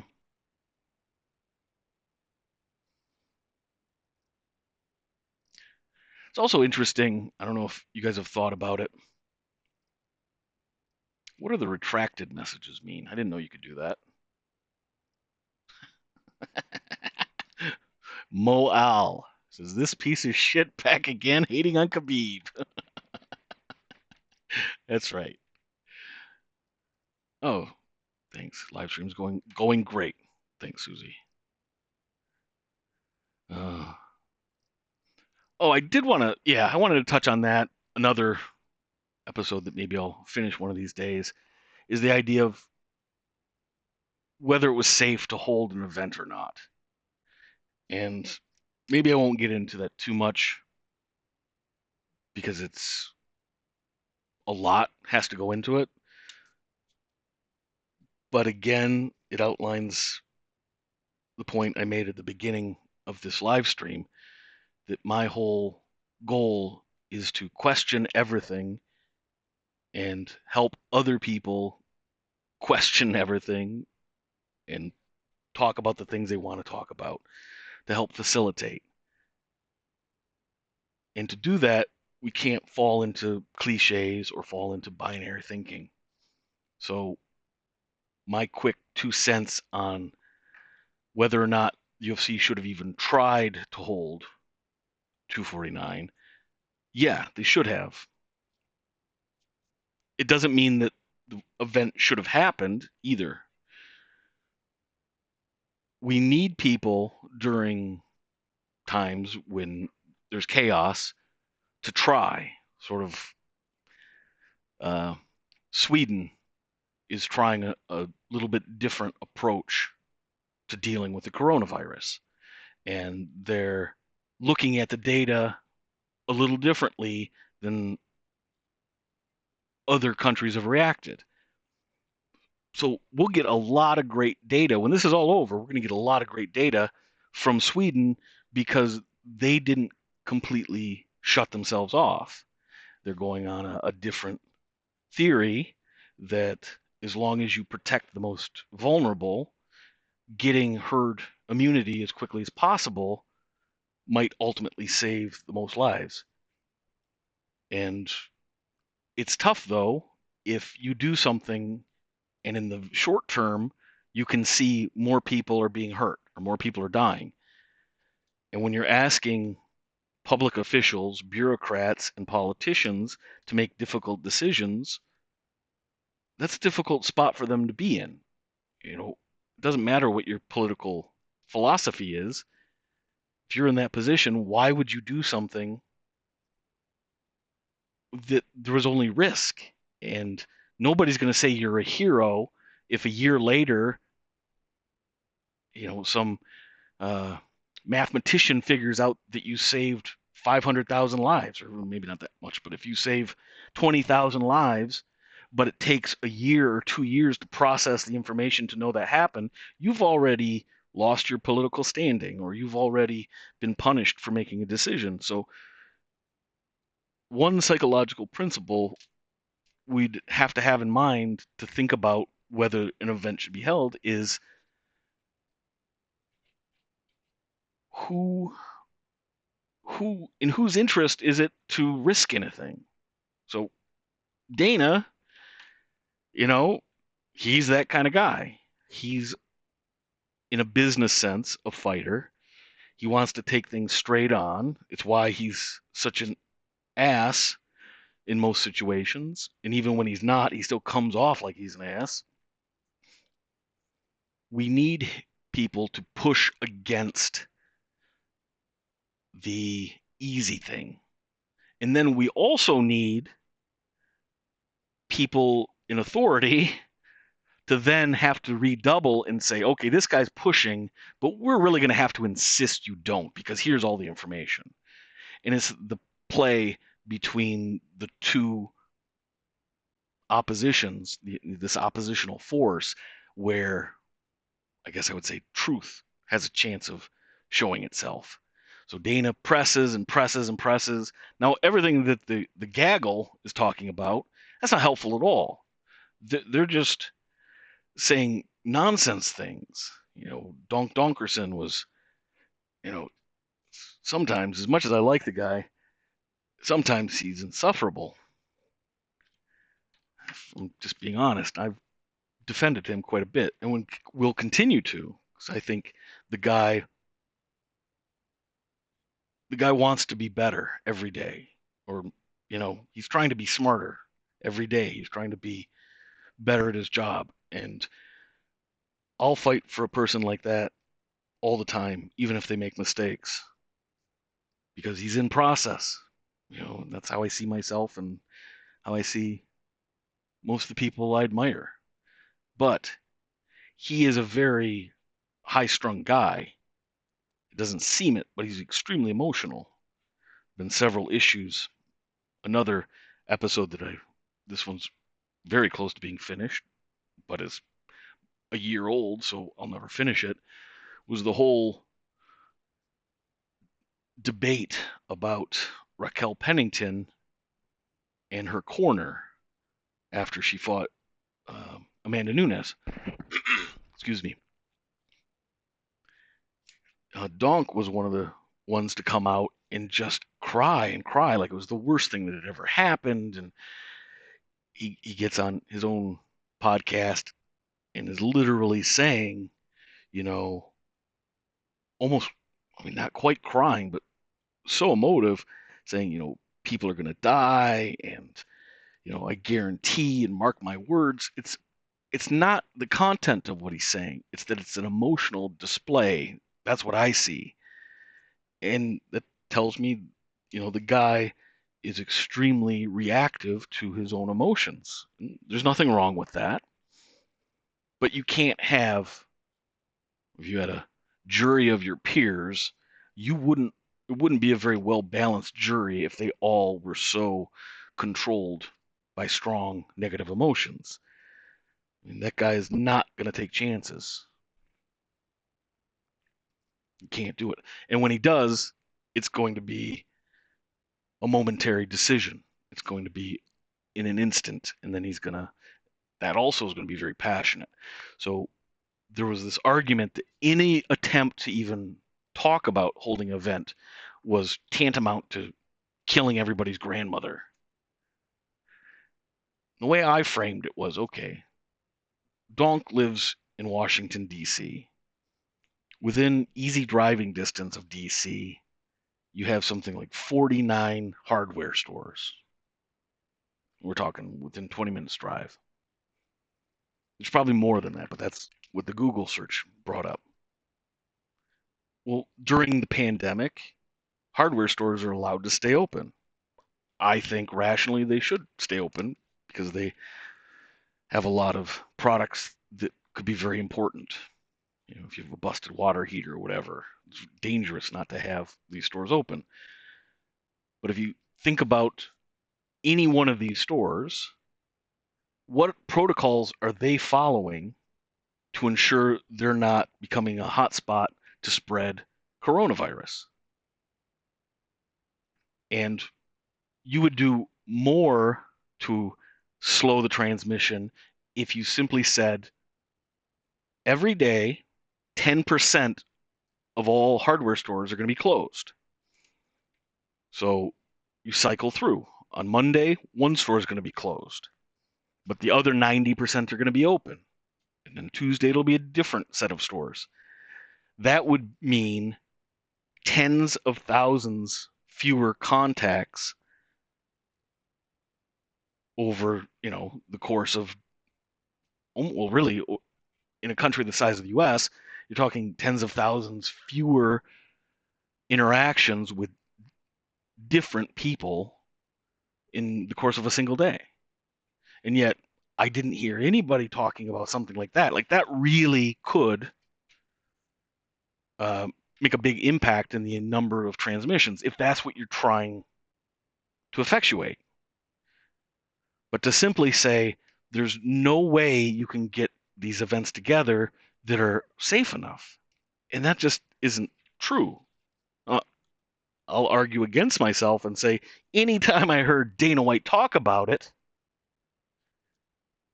he sounded like a complete moron. At least when Chael Sonnen is talking about this is an enemy we can't see and it's a coward, and if it won't face us, I'm not going to be afraid. At least we know that's mostly shtick. With Dana, when he's saying, if I'm going to be taken out by it, I'm going to be taken out by it, and he clearly doesn't understand how viruses work, that doesn't give you any uh, confidence he's going to handle the situation properly. But you do have to think about he's part of a large corporation, and he has more power than most people have in large corporations. But at the very least, you know he has a collection of doctors and lawyers, and that's one of the great things. Can I bring up Tocqueville? To Tocqueville, the guy that came over from France, U.S., 1850s, 1860s, wrote about the American system. He said, the great thing about America is you can sue the shit out of each other. And that's why they don't have as much strife as like Europe. And there's some truth to that. If Dana and the UFC would have actually caused real noticeable harm health wise, or even just be unlucky and have a single person involved get coronavirus and die, even if you couldn't prove that it was because of the event, that would have been such a liability that the impact would have been tremendous. I mean, it could almost cripple the company. So the fact he's willing to take a chance, there are at least some people offering him advice on how to do it safe. So that's why I thought it was reasonable to have the discussion. And you need some discussion, because when you have unanimity, it's sort of like when you try to create a system where everybody's equal. You can only do that if you create a circumstance where nobody can ever be better than mediocre. And everybody, for the most part, is trying to do the safest thing. The problems come in when we don't know exactly what the right thing to do is. So I'm glad overall they didn't hold the event. Nobody's going to be put in that situation. But the main reason I'm glad is it was actually tearing me up that Tony was going to fight Gaethje and Khabib's getting this free pass. Because I want to see how good Khabib is. Khabib might be the greatest goddamn fighter we've ever seen. We know he's not the most exciting, but neither is Mayweather. A lot of greats are not the most fun to watch. That's a different type of cat. But to employ the kind of dominance he has, I want to see him tested against everybody. He owes it, I believe, as long as he's holding the belt, he owes it to everybody interested to fight the number one contender. If he fights another 145 pounder instead of fighting Tony Ferguson, somebody's going to have to say something. I do have a couple clips. I'm not going to play them because I think we're getting towards the end of this. I want to just have a few more questions answered, then we'll shut it down maybe in 15 minutes. Chael Sonnen was on with Ariel Helwani, and at the end of their discussion, Chael stopped Ariel and said, look, as a group, as media, as people who talk about the UFC, it's our obligation to stand up and demand that the next time Tony Ferguson fights, it has to be for the belt. And this was in the context of him fighting Gaethje, so that was under the presupposition he would beat Gaethje. And Ariel was a little hesitant to jump on board, and as Chael pressed forward, he finally did jump on board and was in agreement. And that's exactly what I've wanted from the usual gaggle since UFC 209. Why has nobody asked the question, why didn't Tony get to fight for the belt at 209 when Khabib pulled out? I can't remember who it was. It was one of the brothers from Europe. was on the card, fought at 155, had a better record, and was actually ranked. So was a much better representative to fight than when Khabib got to fight Ally Quinta. But that's never been brought up. Why didn't Tony get to fight for a belt then? It's harder to take away the real belt than it is to take away the interim belts. So I'm glad that we don't have to deal with that, because Tony apparently can't stop himself from taking fights, and nobody's willing to hold Khabib's feet to the fire. And if it's not his fault, that's fine. One thing I did think, how many crazy things do you think Tony Ferguson believes in? I'll give you a second. How many crazy, interesting, off the wall, unique ideas do you think Tony Ferguson has? He probably believes a lot of crazy shit. But the crazy shit Tony believes doesn't stop him from getting in the cage and fighting. All the various crazy things Khabib believes in just so happens to help him only fight when he wants to. You know, I mentioned at the beginning of the live stream, I grew up in Detroit area, and I also, when I got older and out of college, I had a business where I worked in Detroit. I did distribution for recycled items. I recycled items basically and repackaged them and got them back into the stores. And did a lot of work in Dearborn. I've had partners and friends and all the way along, even at different times, who are Muslim. And Muslim people are just like any other faith. You know, there's a spectrum. You know, some of the best nights of drinking I've had with my Muslim friends. And regardless of where they fall on the faith spectrum, you're never going to find a group of people more hospitable than Muslims. You know, they take that shit seriously. You show up at their house, you are going to eat. If they do drink, you're going to drink whatever you want, but at least you know you're going to have tea, you're going to have whatever, and you are going to be taken care of. So I know everybody's sensitive about Khabib and his religion, and I have nothing insulting to say about it.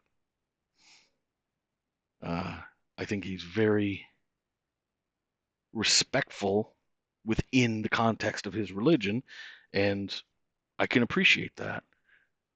But the fact that he uses it, I think there's some pattern that suggests that he uses it to only fight when he wants to. That's a problem, because whatever crazy things Tony believes doesn't impact Khabib. Why should Khabib's beliefs impact Tony or Poirier or Gaethje or anyone else? If you are truly a man of faith, like Muhammad Ali, did he make somebody else suffer for his beliefs? No, he suffered for his beliefs. That's how it's supposed to work, in my humble opinion. So we'll see if the UFC or Chael or anybody else tries to hold Khabib accountable and get him in there against Tony. I don't know. I don't think he'll ever fight Tony Ferguson. That was asked.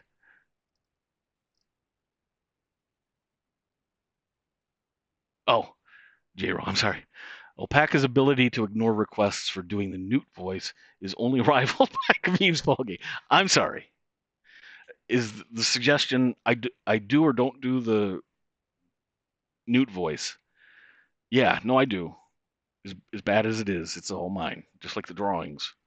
Um, not great at any of that, but um, another time, talk about my reasons for creating what I did and why I will continue to work through that framework of the Newt.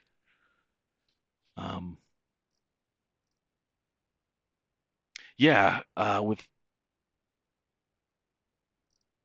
I can do it would be weird to do the voice because it's the whole thing, and I'm not good with improv. I actually have to write him out because he's different than me. He has kind of a specific attitude, um, and I'm not an actor. So somebody who's talented could just go in and out of character. Can't I don't really see him as a character. He's just a separate thing. It's like writing for somebody else. Probably sounds stupid. So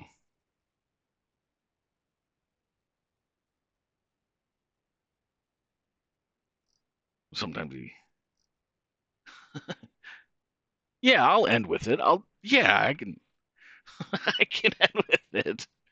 Um, well, no, yeah, what I'm doing is improv. Yes, Jesus Hernandez, you are correct.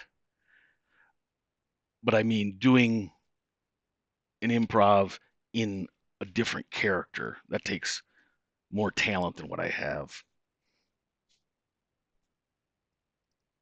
Um, Tiger Dragon asks, "Will I be uploading more?" Yes, and moving forward, the live streams will have a lot more structure to them. But I'm always going to try to make room for the chaos too. That I think will be better when I can get more people directly involved through either some sort of a app where they can jump on and FaceTime or through a phone call, which I'm going to set that up as soon as I can. Do I own a newt? Damon Mercury asks. No, but the idea for the newt came because my wife found a newt on our property one morning. Um, yeah, she went out behind our site and she came back and she's got a little rough skinned newt. And, she's a scientist and she's always touching any animals she can get her hands on or any flora or fauna. So she was telling me about it and pretty fascinating that these little newts are about the most poisonous thing in the world, and a single newt has enough toxin to kill like several elephants. I think it's something like 35,000 mice. It's ridiculous. It's because they're locked in an evolutionary battle with garter snakes. And garter snakes developed resistance to this poison. So some garter snakes can eat some newts, but most newts would kill a garter snake if they were eaten by it. In fact, there's a video clip of a garter snake eating one of these little newts. And they're just so calm. Most little animals, like a salamander or a lizard or something, they scurry and are very frightened. But newts, they're not afraid of anything because, well, they might not be able to beat you up. They can kill anything on the planet. And that way they're more dangerous than you talk about the Tiger King. He wasn't in near as much danger as if he had put a single newt on his tongue. That would have killed his ass. But if he was going to put it anywhere, it probably wouldn't be his mouth. That dirty son of a bitch. Anyway, yeah, so my wife brought this thing up, and I thought, that's kind of interesting. And I was looking for a character to contrast with the other character I had originally started the channel with that maybe most of you don't know. And that's the Reverend Kitty. He's pretty goofy. He's a priest, and he's a cat, and he has a French accent. And he was the first 4 or 5 episodes. And like the first 6 months of me, 8 months of me doing the channel, it was Reverend Kitty who was the main dude. I won't say he wasn't as popular, but I remember how happy I was when I finally got 7 subscribers. That was a big day, and Reverend Kitty was probably pretty proud of himself. And then Reverend Kitty introduced Cavassier, and that was in the famous episode where he interviewed the Diaz brothers, but I think that got taken down. Anyways, one of these days I'll put all that stuff up somewhere. So that's the story of the Newt. Dodge Texas Bear Newts are the most like Majin Veg, Vegeta? I don't know what that is. Is that a character? Anyways, I get up, brush my teeth, come back, and you're discussing newts. Did I miss it? J. Rowe. Oh, you asked for the newt voice. No, I'll do the newt voice at the end. I will. Um, Makes me feel funny, but that's all right. I'll do it. It's cool that you're asking. Yeah, I got 78 subscribers now, and I do appreciate it.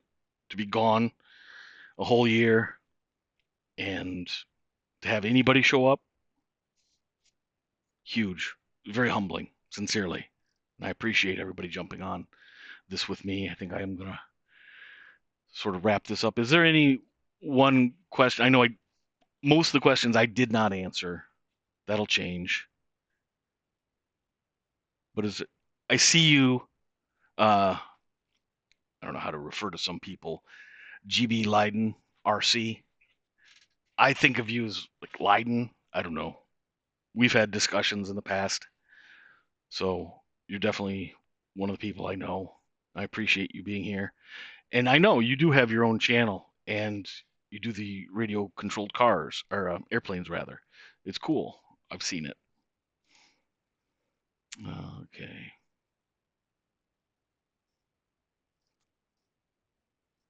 You want to scroll up and see some of the shit we posted? Oh, I will. I will.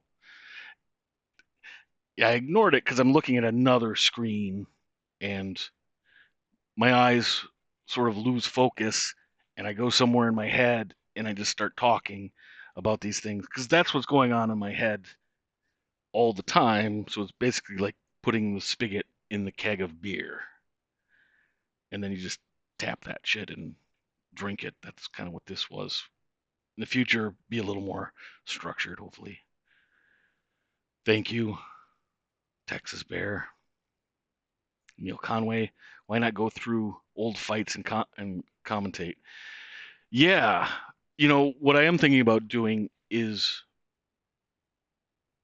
getting out notes for all the episodes that I was not able to finish. I truly do have something in the middle 30s or more where all the structure, all the real content is there, but could never get to the point where I was able to finish the production. So, for example, one episode on Derek Lewis on just how difficult it had become to watch him fight. And if you remember, he was going through this stretch where his fights were either amazing or he looked like he was just outclassed and constantly hurt. And it just made me so sad to watch the guy. And then you get a little whiff of his personality. He's like I don't care how big he is, he's the last guy you want to see hurt. I don't know, maybe I'm just a softie. So just had this whole sort of breakdown of looking at his fights and how he was so unable to protect himself, and people weren't talking about that. So, I think fighter safety is important, and normally that's a topic people are quick to jump on, and I thought that was one area where it wasn't being addressed. So I certainly could imagine bringing out some of those things or some of the breakdown I did, even the Raquel Pennington with her corner. I broke down some of that audio that I don't think any of the people who had their hot takes took the time to do, because the conversation she had with two different cornermen was way more nuanced than what you just heard during the broadcast. You had to separate sound out to be able to bring up all the audio and take the time to sort of transcribe it. And she had in-depth conversations completely different. And that totally changed the tone of when her main coach finally said, "You got to just get out there and fight." You could tell even in that moment when you got all the audio and you heard the whole conversation, she was asking him to tell her that. So I can't imagine going back and putting some of those episodes together, but that'll be over time. And right now there's no fights, so probably do some things like that. Definitely want to do uh, a lot of episodes, a lot of new stuff. And when we finally kick this virus, out of harm's way, be back rolling. And hopefully, this is an experiment. As I said at the beginning of the live stream, I felt like this was the opportunity and I wouldn't have any excuses if I didn't try to make something happen right now and see if it can be viable and build the kind of community and opportunity for more than just myself that I think is needed and is definitely needed for me to put my full effort into it. So, oh yeah, Wilder Fury, that was great. Uh, Jesus says, you don't need anybody else. You are a handful. Yeah. Ron Anderson says your channel was what originally got me into MMA. I appreciate that. That's about the best comment that I could get. That's a true compliment. That's I remember as I came from a boxing background with combat sports. I was really, really into it and hesitant with UFC. And at some point I might relay the whole story, but it was not easy to transition. Maybe it's a little better now. Hopefully, definitely with YouTube. You've got Mix Molly. He's the best. He's my favorite. I mean, Jesus, he's matured in his approach. He's really got his thing down. And, you've got Showtime kicking money over to Brendan Schaub and a few other people, and it's cool, but I'd love to see them if they're going to do some developmental stuff. It's because it's not like Schaub is some polished thing, or Donkerson or any of those guys. They're just winging it and doing their best, which is cool. But why not have a true developmental program where you put because a little bit of cash to Showtime. If you were to give Mix Molly some kind of a grant, can you imagine? Or the Weasel? Talk about the Weasel. Yep. Trendkill. I like the Weasel. In the past, I haven't always had the time to watch all the things that I like. That's something I'm wanting to do more of. Of course, now it's the vacuum, so they're not talking about the same pertinent stuff. But yeah, the Weasel, Mix Molly. I like Mind Smash. I know people are divided on him. I would like to meet him. In fact, I actually wrote several guys. I wrote the Weasel, Mix Molly, and Mind Smash, and a couple others. When was it? Oh, when the McGregor Khabib fight was announced, first announced. They also announced Ferguson versus Pettis, and there was a couple other big fights right at that time. It was all in one day. And I just screw it. No, at that time nobody was doing a live stream from that group. I don't even think the Weasel was doing his podcast at that point. I said, look, we're all kind of doing this thing on YouTube, which seems to get a lot more support and a lot more original engagement than what you're seeing on the Vox sites like Bloody Elbow or MMA Fighting. They have good content, but it's you know, not as inclusive, not as dynamic as what you're seeing on YouTube. So I wanted to do just a conversation with 3 or 4 or 5 of us. The Schmo, J Ro mentions Schmo. Yeah, as soon as I saw the Schmo, I thought he was the real deal. Uh, at some point, I'll do a whole thing on my take on the usual gaggle, because it's something I've thought a lot about. And the Schmo's the perfect foil, or the perfect addition, really, to the rest of those crazy bastards. Every guy covering MMA either has uh, a body issue, like is severely, and I'm not trying to be rude, but is either massively overweight, massively underweight, or they have a speech pathology. Every single one. Most have both. Like Ariel Helwani has he's, you know,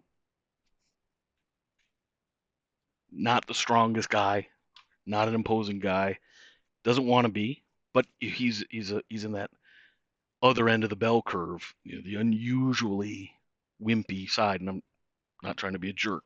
I think he would admit that himself. But he also has speech pathology, and he's the best, or at least seen as the best journalist, and um, the most influential for sure, and I would say the most important. He definitely seems to be changing on ESPN, and I think within a couple of years he won't be doing any UFC work, but he has a crazy speech pathology. In the lead up to McGregor fighting Aldo, the first time before Aldo pulled out, there was an episode of Helwani's show where he said, of course, 56 times. And that was in the first 2 hours. I had to stop. It drove me crazy. We all have tics and we all have things like that. I just find it kind of endearing that the most professional guy flatly refuses to address, you're never going to hear somebody talk like that on CNN or a major network or even a basketball broadcast. He'll have to fix that if that's where he truly wants to end up. But I find it fascinating that it's this group of kind of like the Goonies, the MMA community. The journalists are basically like a weirder version of the Goonies. So the Schmo sort of, I've got to imagine he's mocking a lot of the stereotypes I just mentioned while personifying them in this character he does. And I wasn't sure if bringing a character was going to be able to work, because that's pretty quickly insulting to people. If you think about Sacha Baron Cohen doing all of his characters, they all had a limited shelf life because they couldn't exist if people knew it was a character. So he had to find dumb people to trick, which always made him a little less interesting in that way for me. But yeah. Oh, Trendkill says, oh, Helen Yee. Yeah, she is wooden. I agree with that. And I would say that that's sort of her tick, but I don't include the ladies because there's not a big enough sample size. But you can easily count 15 to 20 guys who either do or have covered MMA, and they have a morphological aspect, like I talked about, and or a speech pathology. And that's just interesting because you wouldn't see it in any other sport. All right. Yeah, it's just like J-Ro saying, do the voice 341 times. Fortunately, I can't. Yeah, of course, of course, of course.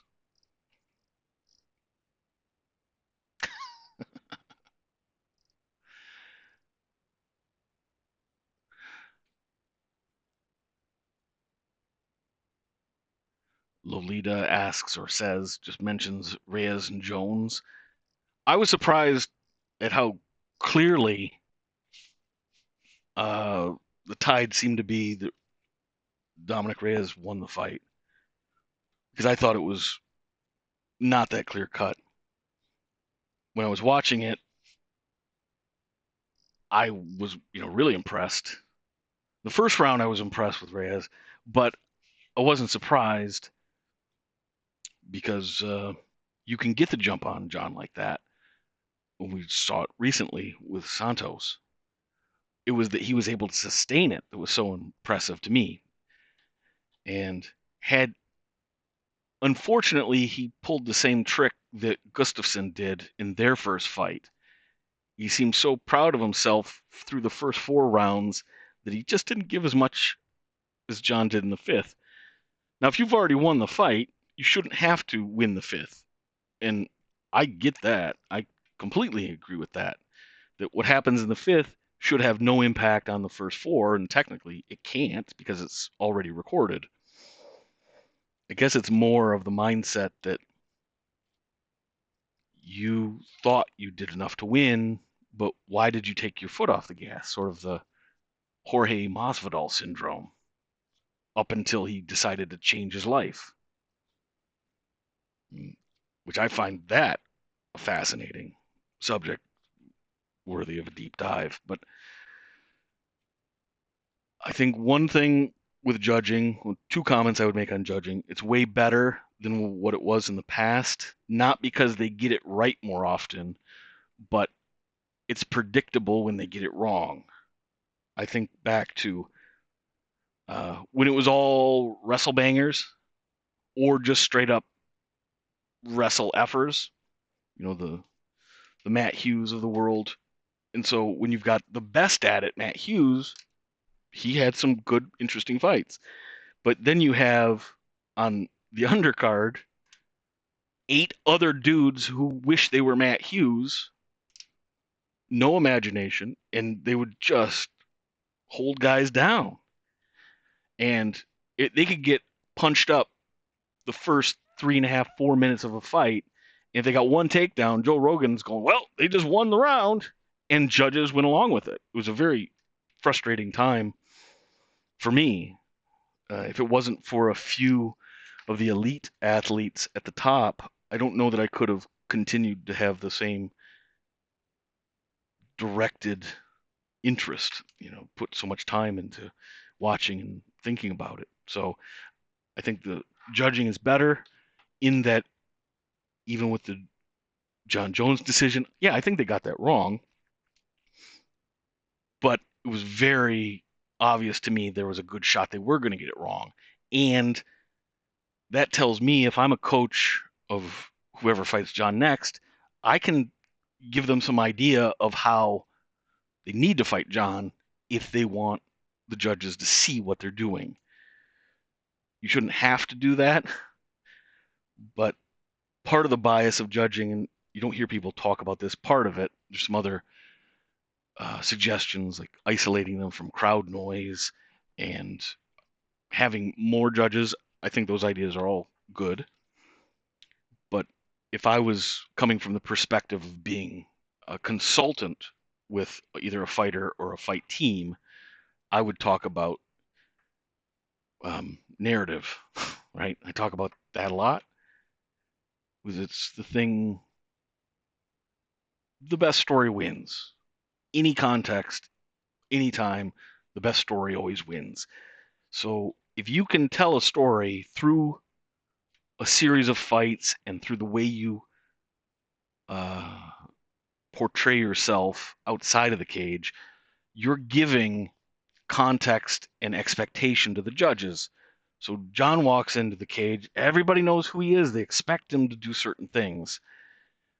When Dominick Reyes comes in, even if you think he's got a really good shot at winning, a judge doesn't know what to look for. And I definitely have a few episodes in the works talking about the biochemistry and physiology of making observations, of seeing.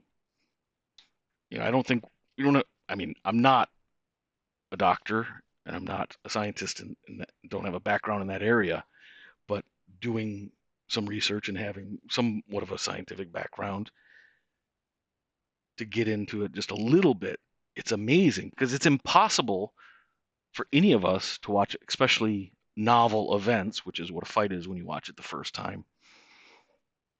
You don't know what to watch, and you can't watch both fighters at the same time. You think you can because our minds are amazing at fooling ourselves, and the mind's job is basically like a drunk at work, is just constantly trying to run around and make the manager think that everything's getting done, where everybody's just messing around in the back of the place, like the back of a restaurant or something. Nothing's getting done. That's how our brain works. It fills in all the gaps. It's like, well, we can't have a gap, so we'll just fill it in. That's why you see two people watch a fight and they're positive, but oppositely positive who won. Where if you have the time or the discipline or the inclination to watch the fight a few different times, then becomes easier. It's surprising how easy it is to know what's really going on if you've watched a fight for the third or fourth time. And it's not like watching a movie where you can get it the first time. It's hard to know what's happening in a fight, so I don't know all the ways to fix. I don't even know how you would apply what I've just said to judging other than oversight. If oversight understood that, they might be able to help the judges. So, Steven Rosenquist says, I miss Goldberg, to be honest. I like Rogan, but he has to carry the broadcast it and and it says weak stuff compared to a stand-up. Yeah, Rogan's interesting. I'd like to talk about him at some point. Because who saw who saw Rogan's future coming? Not me. Oh, nobody used to like Bisping. Well, Bisping was a complete dick. I think Bisping still would like to be a complete dick, but there's, I think, a nice guy. It's a little bit like Russian nesting dolls with alternating layers of something really nice and something really shitty. All just, you open one layer, oh, this guy's a screaming jerk. You open the next layer, oh, he's fascinating and interesting. Yeah, so I like Bisping. I think I think people gave him a lot more benefit of the doubt once they realized he doesn't have an eye. When a dude can take out his eye and fought the last part of his career that way, the part where he won a championship, that's, how can you not give that guy a pass? And he's funny. He's got the little bit of British wit. He doesn't care too much what people think, so he'll say the wrong thing, and that's all right. So yeah, I like Bisping. I like Hardy, but I'd like to see Dan separated from John Gooden. I'm not a huge fan of John Gooden. Um, he's not evil. He's not horrible.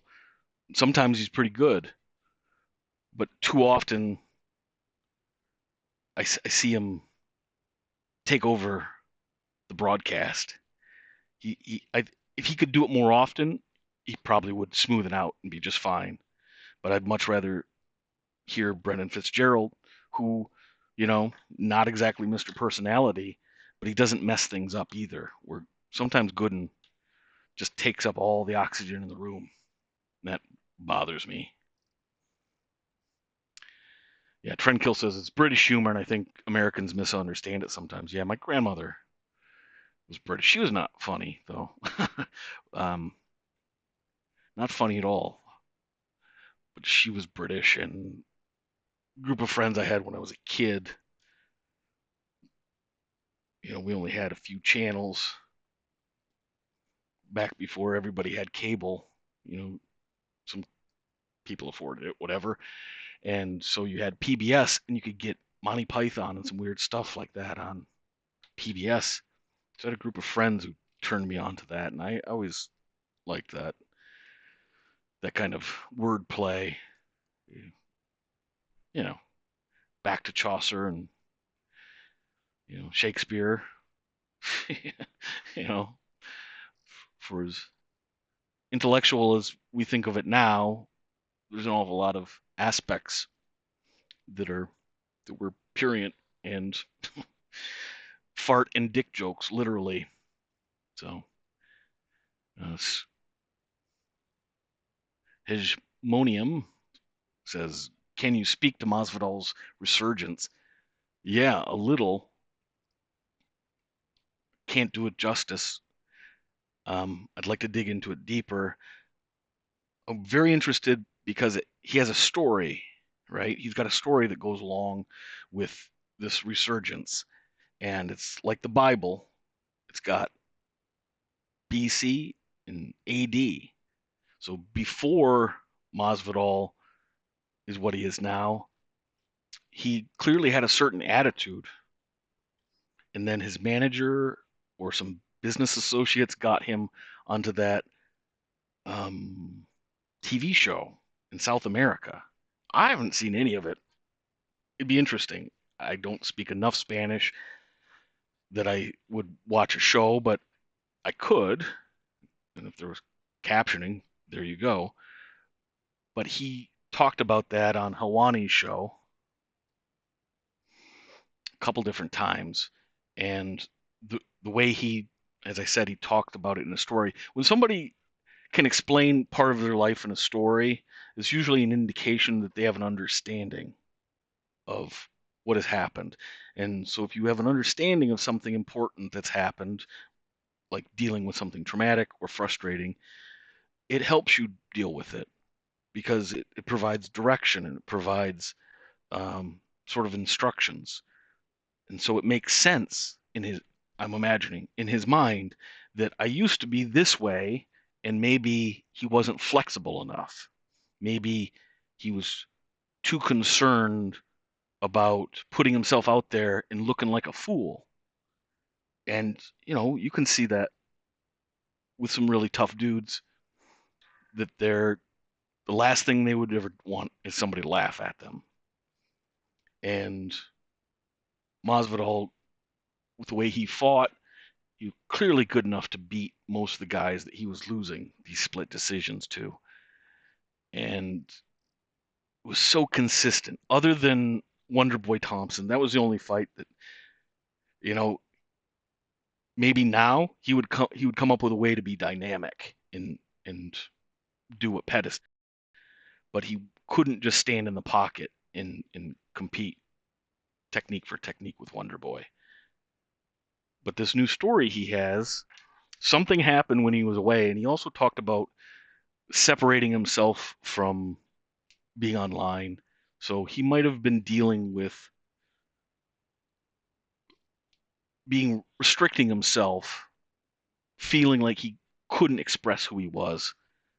You know, to be so dynamic and do what he did, particularly against Ben, the wrestler. You know who I'm talking about. And he knocks him out in 5 or 6 seconds or whatever that is. And there's he's sort of like telling a whole story there too, with his nonchalance and his hands behind his back and the way he acted towards him. Yeah, Askren, thanks, Leiden, Linden rather. He is selling a line of bullshit to Ben, and Ben bought it, and that's another episode. I was almost completely done with that because that's 100% psychology. And one person, Chael Sonnen, got like 80% of the whole story. He did really good, and so I didn't feel quite as much need to put something out after the fact because Chael pretty much nailed it. But the final moment was what Masvidal did to Ben Askren was he put him in a state where Askren was mirroring. Well, first he mirrored Askren, and then the natural reaction. We really can't stop ourselves. We then have to mirror the person who's doing that to us. It's it's what we do when we bond. It's what we do when we get along with somebody. And so he gets Askren to mirror him, which is a bit like hypnosis. It takes you out of your own cognizant moment. So when he breaks it, Masvidal breaks that moment, it's going to take literally a couple seconds to calibrate what's happening. And he just didn't have that time. It was very fascinating. But to come up with that kind of a plan and to be able to execute it, because if he misses that, who knows what happens? And you don't want to look like a fool. So I think without having the advantage of clips and videos and be able to break specifics down, the takeaway for me with Masvidal is that he started to care less about something, whether it was what other people thought or an image he had of himself.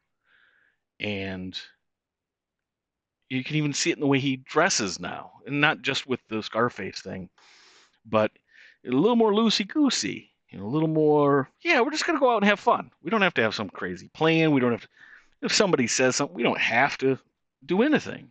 So yeah, he got into his own head and dealt with whatever was in there, and that is awesome. And you know, just another example of an amazing, inspiring event or person coming out of fighting. It's what makes me so passionate about it. People act like Masvidal was doomed if he went to the ground. Askren is not some superior wrestler, despite what people say, and Masvidal survived 15 minutes against Maia. Yeah, we also lost to Maia. That was close. If he could have gotten a few more punches in, he might have beaten Maia. But sure, what Askren is good at is holding guys down. If you look at the fights he won, he's really great at that. Now a lot of those went on in Bellator and somewhere in Asia, so I guess we can discount them if we want to. But when Askren was at his best, you didn't want him on top. At the very least, he's going to win rounds. So I think that's what people are saying uh, when they. I'm looking at too many comments now. I guess that's what they're saying when they feared going to the ground. And maybe the new Masvidal wouldn't be so bothered.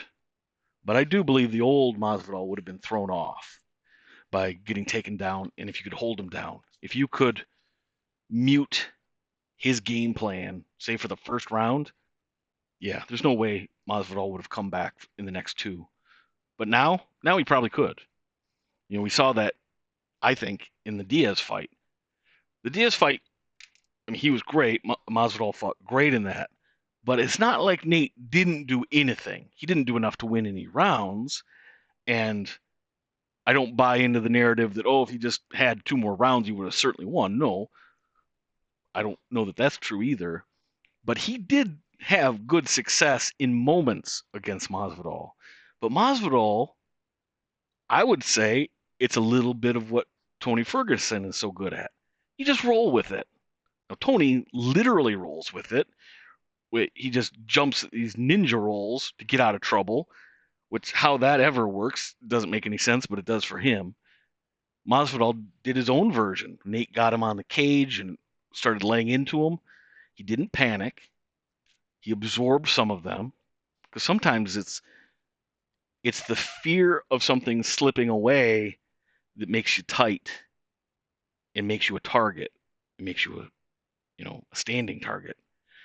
He didn't do that, and so he was ready for whatever came. It's okay to have a little bit of the round not go your way.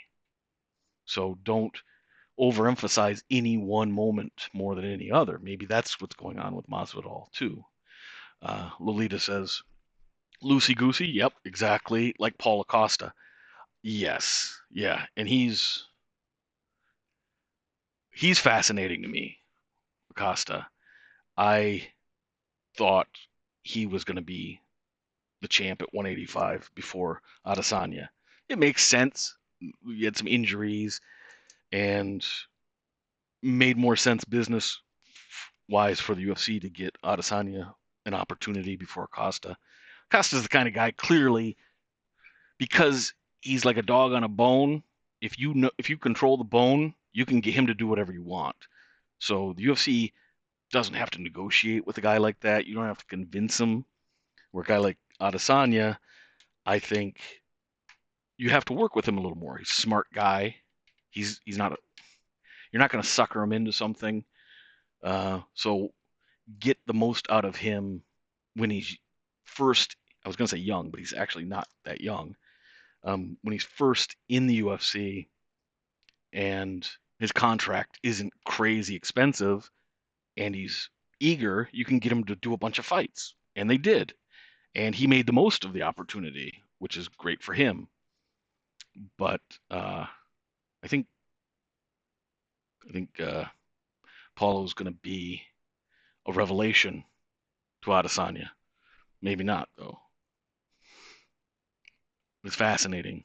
Adesanya is the number 2 guy in my book when it comes to narrative builders. He's really great. Not as good as Khabib, but I think it's because he could be better than Khabib, though, because he's much more imaginative and he likes to play. He's even talked about going back and forth between a good guy and a bad guy, and that if things are too calm, he'll go in and be a dick to his own fans to stir things up.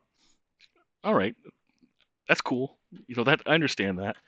He's so in control of his own mental space. He's playing with things, and that's cool to watch. So I wouldn't say he couldn't beat anybody. J Roll says a couple others.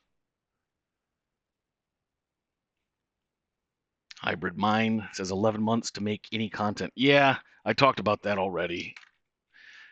Wasn't my intent, and I was working the whole time on content, but no, I wasn't able to do it consistently. Yeah, Roxanne Modafari, she would be on the short list of somebody deserving a breakdown, because obviously, I say obviously, but maybe it's not. Maybe I'm even wrong. But to me, clearly, her mindset and her intention and her dedication transformed her too. Was that said earlier in the comments, comparing her to Masvidal? If so, that's a very acute comparison. It was Roxanne. Roxanne, even though you had to respect her because she's a true OG for the ladies, she was a little hard to watch. In her first stint, she just not real great. And since she has the sort of shambling uh, style where kind of slow, kind of plodding, and kind of see it coming from a mile away, it was not a good look for female MMA when she first came into the UFC. And I felt bad because I thought she just gotten too old, worn down. She had really good fights in the past and just couldn't get to that level anymore. But oh boy, she's with the new coaches. I think it's at Syndicate. Is that where she's at in Vegas? And she's a whole new person.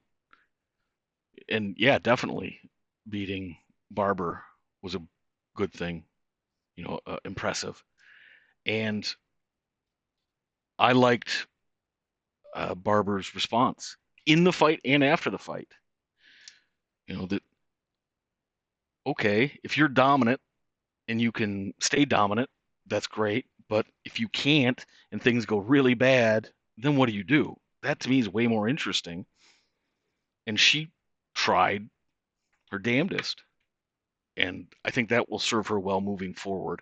Who knows how good she'll be ultimately, but it's not going to be her mindset that sells her short. All right, J Rose says 180 minutes and counting. I did have some thought of like just doing a straight 24 hours because I feel like I owe a hell of a lot more than that to everyone who, well, showed up, but also so many people showed support when I was gone. I got a lot of private messages, and there were a fair number that really, really nice to hear. Just saying, like, dude, I don't know what's going on and would like to see more videos, but even if you don't, just let me know you're okay. Yeah, that's made me feel like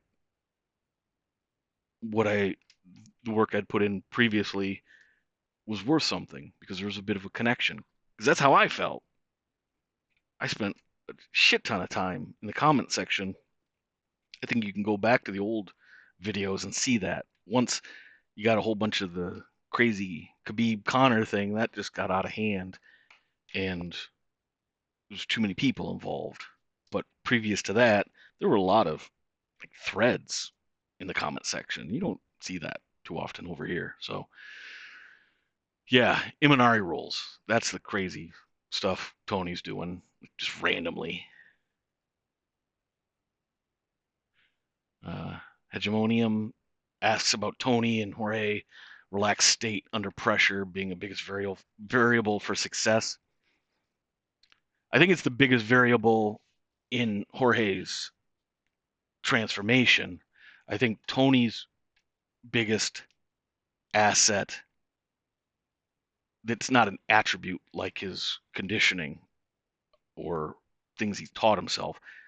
If you're talking about a state or that kind of an asset, um, it's it's his rhythm, which comes into the same category as being relaxed.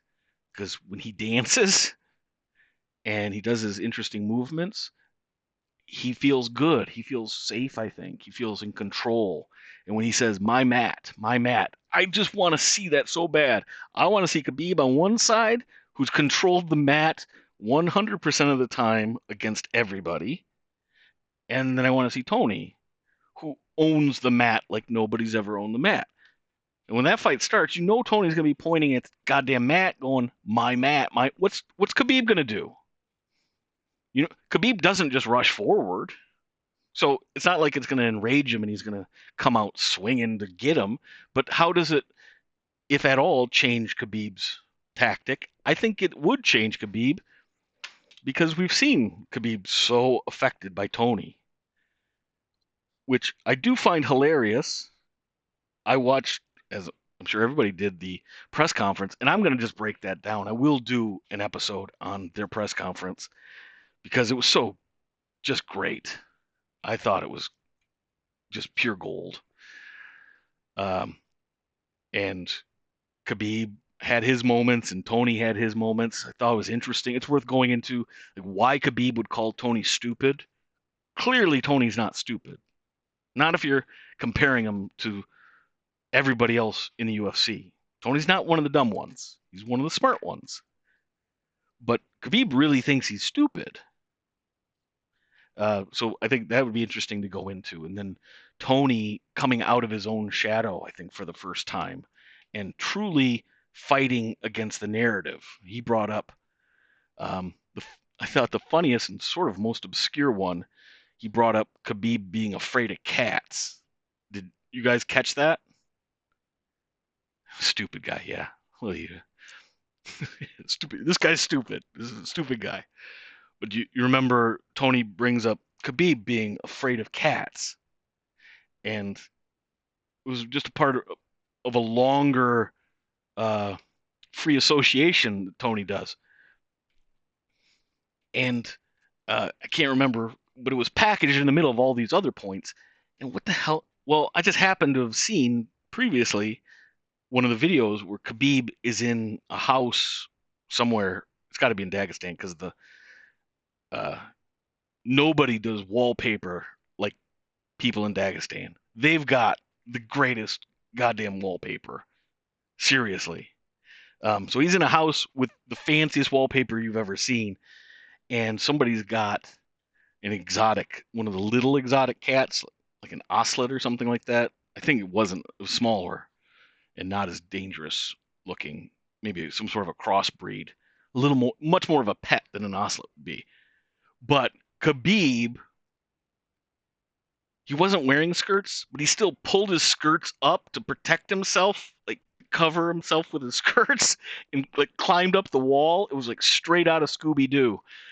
And the guys that were with him, not his normal training partners, they must have been, uh, I don't know, it was a different dynamic, but some people he knew, and they had this cat, and they knew that Khabib was afraid because they kept sending the cat over to him, and Khabib just lost his mind, squealing. So, did anybody see that? Have got a clip of that. I'll bring it out next time, but hilarious. But that's a weird thing for Tony to just bring up in his own weird way. Like, yeah, oh, he's afraid of cats. Yeah, hilarious. Yeah, bears, no, not so much the bears. Cats, doesn't like them. Yes, stupid means lack of social skill. Could be more eloquent than Tony. And English is not Khabib's first language. Yeah, yeah. I think not being his first language also hurts Khabib. Like, how would you possibly follow what Tony's saying? Plus, Tony does the sunglasses thing, and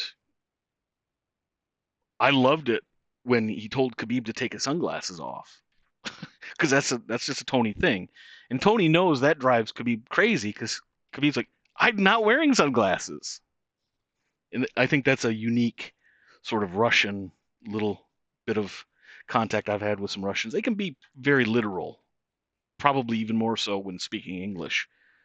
Uh, so yeah, those two, I want to, as long as Khabib refuses to fight Tony, and I'm just saying that is a way to instigate.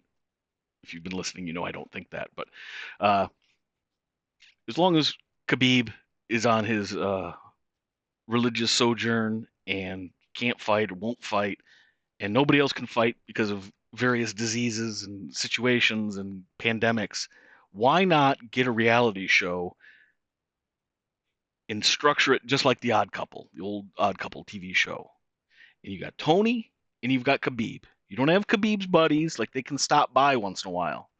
But just those two dudes have to live in a fairly small apartment. Quarantine them. Perfectly works. I would buy a subscription to that. Are you kidding? Like the whole time, you could be, what is this guy? What is this guy? He showers 3 in the morning. Why is he showering? I don't know the kind of nonsense they would get up to, but I can imagine. And at the same time, I can imagine them building forts together with the blankets. Uh, when they think nobody's, I think they have a lot more in common, certainly than Khabib would want to believe. But when it comes to mental strength and fortitude, they're two of the best, which is one of the reasons Khabib has to fight the number one contender, because as of yet, we've not been able to take the full measure of Khabib's greatness. And sadly, it's my prediction that he's got one more fight in him. He was able, by hook or crook or just dumb luck, to get Dustin Poirier, who was the easiest fight for him in the top 15, instead of Tony. Holloway would have been much harder for Khabib. I don't think anybody would question that. Styles make fights. Same thing. Poirier was able to beat Holloway. He was able to beat Gaethje. So he got the fight, but didn't represent himself, nor the sport, nor the division. We need to see Khabib against Gaethje and definitely Ferguson. But after Khabib fought Conor, I said, at that time, I thought he had 3 more fights. I thought he would have Tony, one more, and then Conor, because he's definitely not going to leave the game until he grabs that getaway cash. I think we all understand that's his plan, right? Khabib can say all he wants. Khabib has said everything 3 times. That's what's great about Khabib. I think it's part of his ability to control the narrative so well because he's said everything 2 or 3 times. So he can always refer back to when he said this or that. And if you want to believe one thing, well, he's probably said it at one point. So he's said a bunch. He's not going to fight Conor, but I know he wants to fight Conor more than he wants to fight Tony. That's pretty clear. I don't think he would have backed out of the fight if he was fighting Conor. Maybe I'm wrong.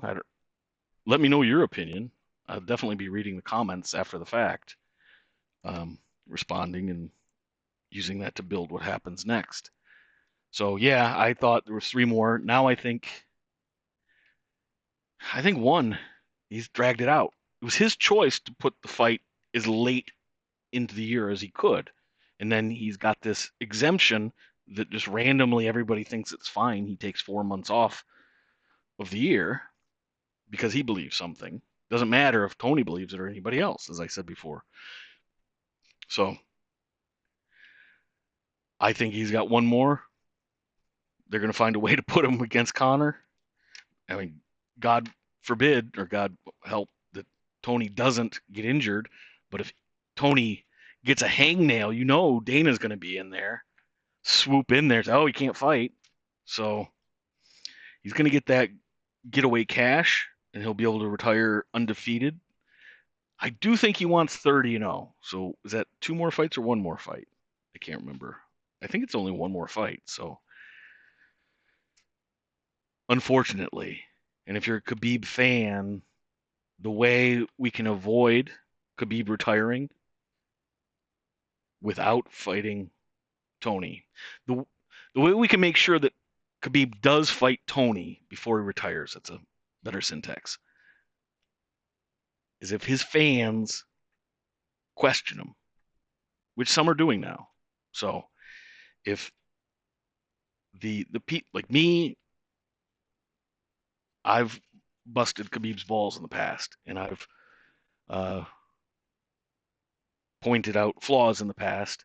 I'm not a good representative. Khabib fans, and certainly Khabib, isn't going to care what I say or anybody who's asked questions of him in the past says. But if his actual fans say, we don't want people to say you were a coward, you have to fight Tony. If his fans tell him that, he'll do it because he can't leave the sport undefeated but under a cloud. That wouldn't fulfill his modus operandi, like we talked about. So, all right. Any last questions? Yeah, Joe Blow says he's not retired. He's looking for legacy fights and wants that 155-pound. Who are we talking about? Oh, GSP. Yeah. Yeah, I don't know about GSP. I thought he was going to weasel his way in there, but he seems to refuse to make a multi-fight deal. I'd advocated at one point doing an actual round robin tournament where you had Khabib and Conor and GSP and Tony Ferguson. And if they all signed ironclad contracts where there were penalties if they pulled out, I mean, you're never going to get those guys. They've got too much leverage, so why would they sign something? But if you could make it worth their while to do it, can you imagine that tournament? Those 4 guys, Khabib, GSP, McGregor, and Ferguson. Yeah, and you got to start it with Khabib and Ferguson. So you've got Conor and GSP on the other side of the bracket. Love it. Love it. Yeah, Joe Blow says, I think Dana's pretty pissed at GSP for not defending the belt. Oh, definitely. Yeah, GSP tricked him, for sure. No doubt about it. He knew he was never going to fight again. It was a unique opportunity to go in against a guy who had only one eye, and he wasn't going to be in there to fight if Yoel Romero was the champ at 185 or back in the day when Anderson was. And again, good for for GSP. The same as I said about Khabib. You should be selfish. You can only fight for so long, and you get what you can get. So yeah, unless there's something in a unbreakable contract, the whole Khabib has colitis thing. I don't know if you guys believe that was true, and by guys I mean ladies also. I didn't believe it, but it's a thing you can't really disprove, which is why I didn't believe it. So you can get a doctor, and there's probably a test that he's on some potential spectrum, and if he keeps eating a certain way, maybe he could have this. I don't know, but it looks shady to me. So I'm sure it looked really shady to Dana, who's not looking to give the benefit of the doubt to too many people. Uh, Scripture, I like that. It's 2 more fights to 30 for Khabib. Yeah, Khabib won't fight Conor, he says, or Scripture says. I don't know why people keep pushing that. Yeah, I think so. It's funny you mention Hervé Villachet saying "the voice" earlier today. I was thinking of him. Yeah, the plane. He'd be a good guy to have in the MMA media.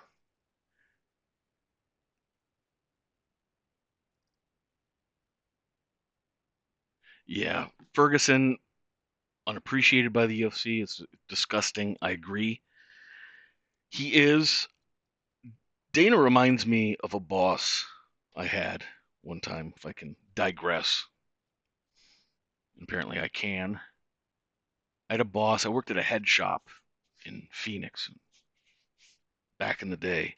It's a little while. It was between stints of college. And at the time, didn't do, I didn't even drink. I didn't drink alcohol till I was 26.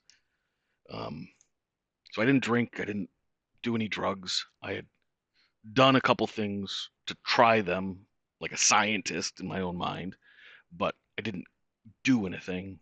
I was very straight. And I worked in this head shop and I worked really hard. I had this weird work ethic. So I would fill in for anybody, and I didn't try to steal money out of the register. It's not how I was raised. And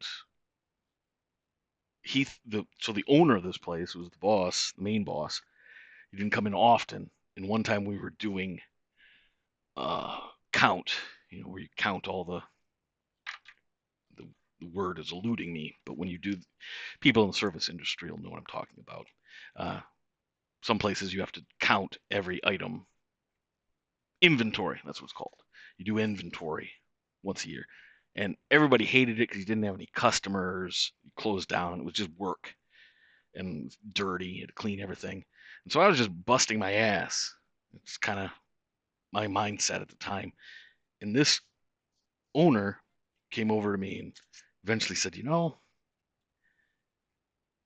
I know you're honest. He said, I've never found anything to suggest otherwise.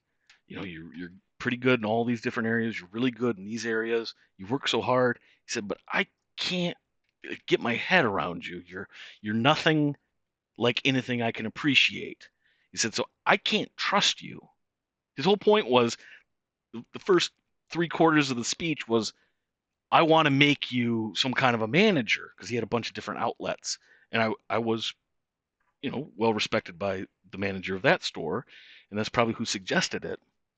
So, but this owner takes me aside, spends 25 minutes telling me how great I am, and at the very end says, "But I just can't trust you because how I can't understand anybody who doesn't have any vices or doesn't seem to have any like typical weaknesses," which of course was not the case at all. I had all kinds of my own peculiarities and whatnot, but to him, a dude who owned a string of head shops basically so he could just be with strippers all the time. That was, he was pretty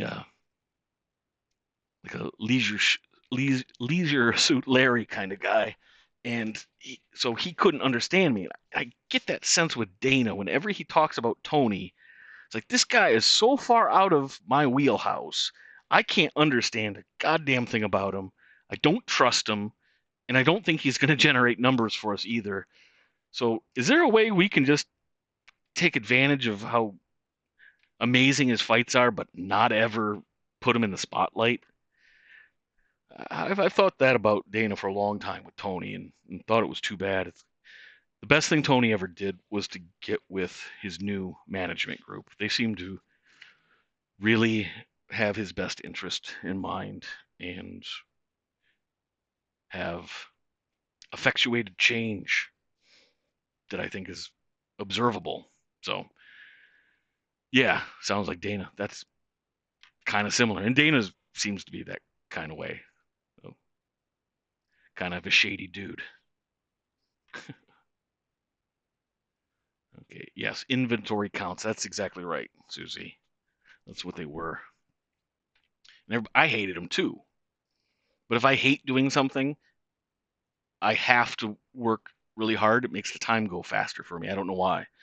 But I do understand that a lot of people, it makes them not want to, they just don't want to be there. And so it's hard.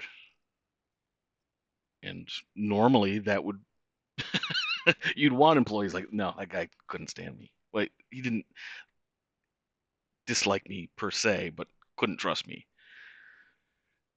Yeah, McGregor's manager.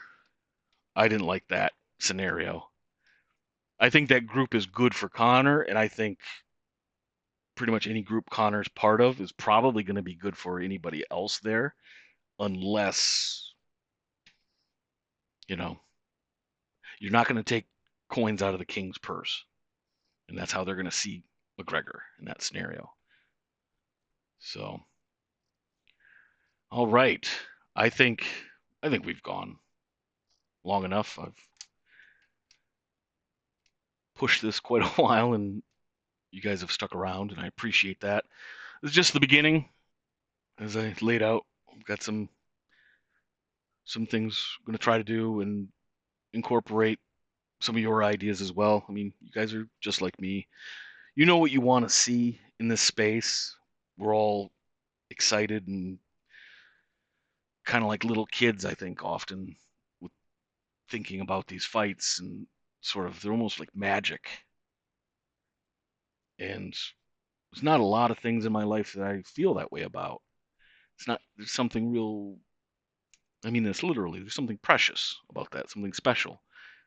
And it needs to be cultivated. So I guess that's what I want to do, is to cultivate those, that type of environment. And I think that's what you want. So let me know in the comments and wherever else, and I'll do the voice. Yes. Let me see. Oh, hold on one second.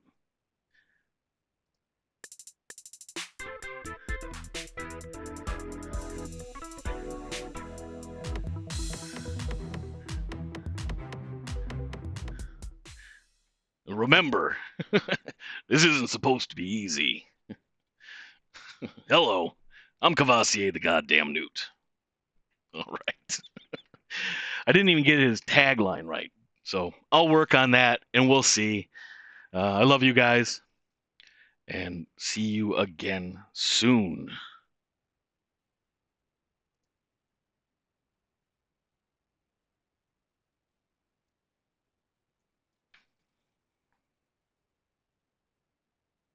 Of course, I'm technically not gone yet because I can't find the spot where I turn the thing off, but I will.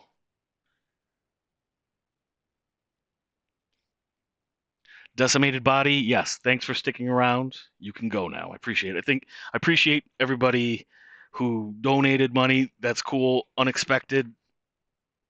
Didn't even plan on that. That's cool. Even more, I appreciate the time people put in and contributing. And think about it. Would you be willing, and I mean anybody I'm hearing me, would you be willing to talk on the phone on one of these? If I had to call in show, would you call in? Thank you, Susie. Hopefully you and I will talk at some point. Finally got around to answering the email. So hopefully you're doing well, and everyone else, Damon, Jesus, Joe, Lyndon. Did you say you live in Bellingham, Lyndon? Because that basically makes us neighbors if that's the case. Scripture, yes, I will appreciate Tony with a video. Absolutely. Spural, hell yes. Brian Lindsay, like Snodgrass, yeah, probably. Trendkill, you changed your icon in the last year. Um, Lyndon's Game to Talk, cool. Jesus, good. I figured there'd be plenty of people who would, and over time, hopefully more people would, when they see it's not, well, maybe it's weird, but it's not, doesn't have to be uncomfortable. Alrighty. Just looking back through, seeing anybody else. All right. Thanks again, gang. Be safe.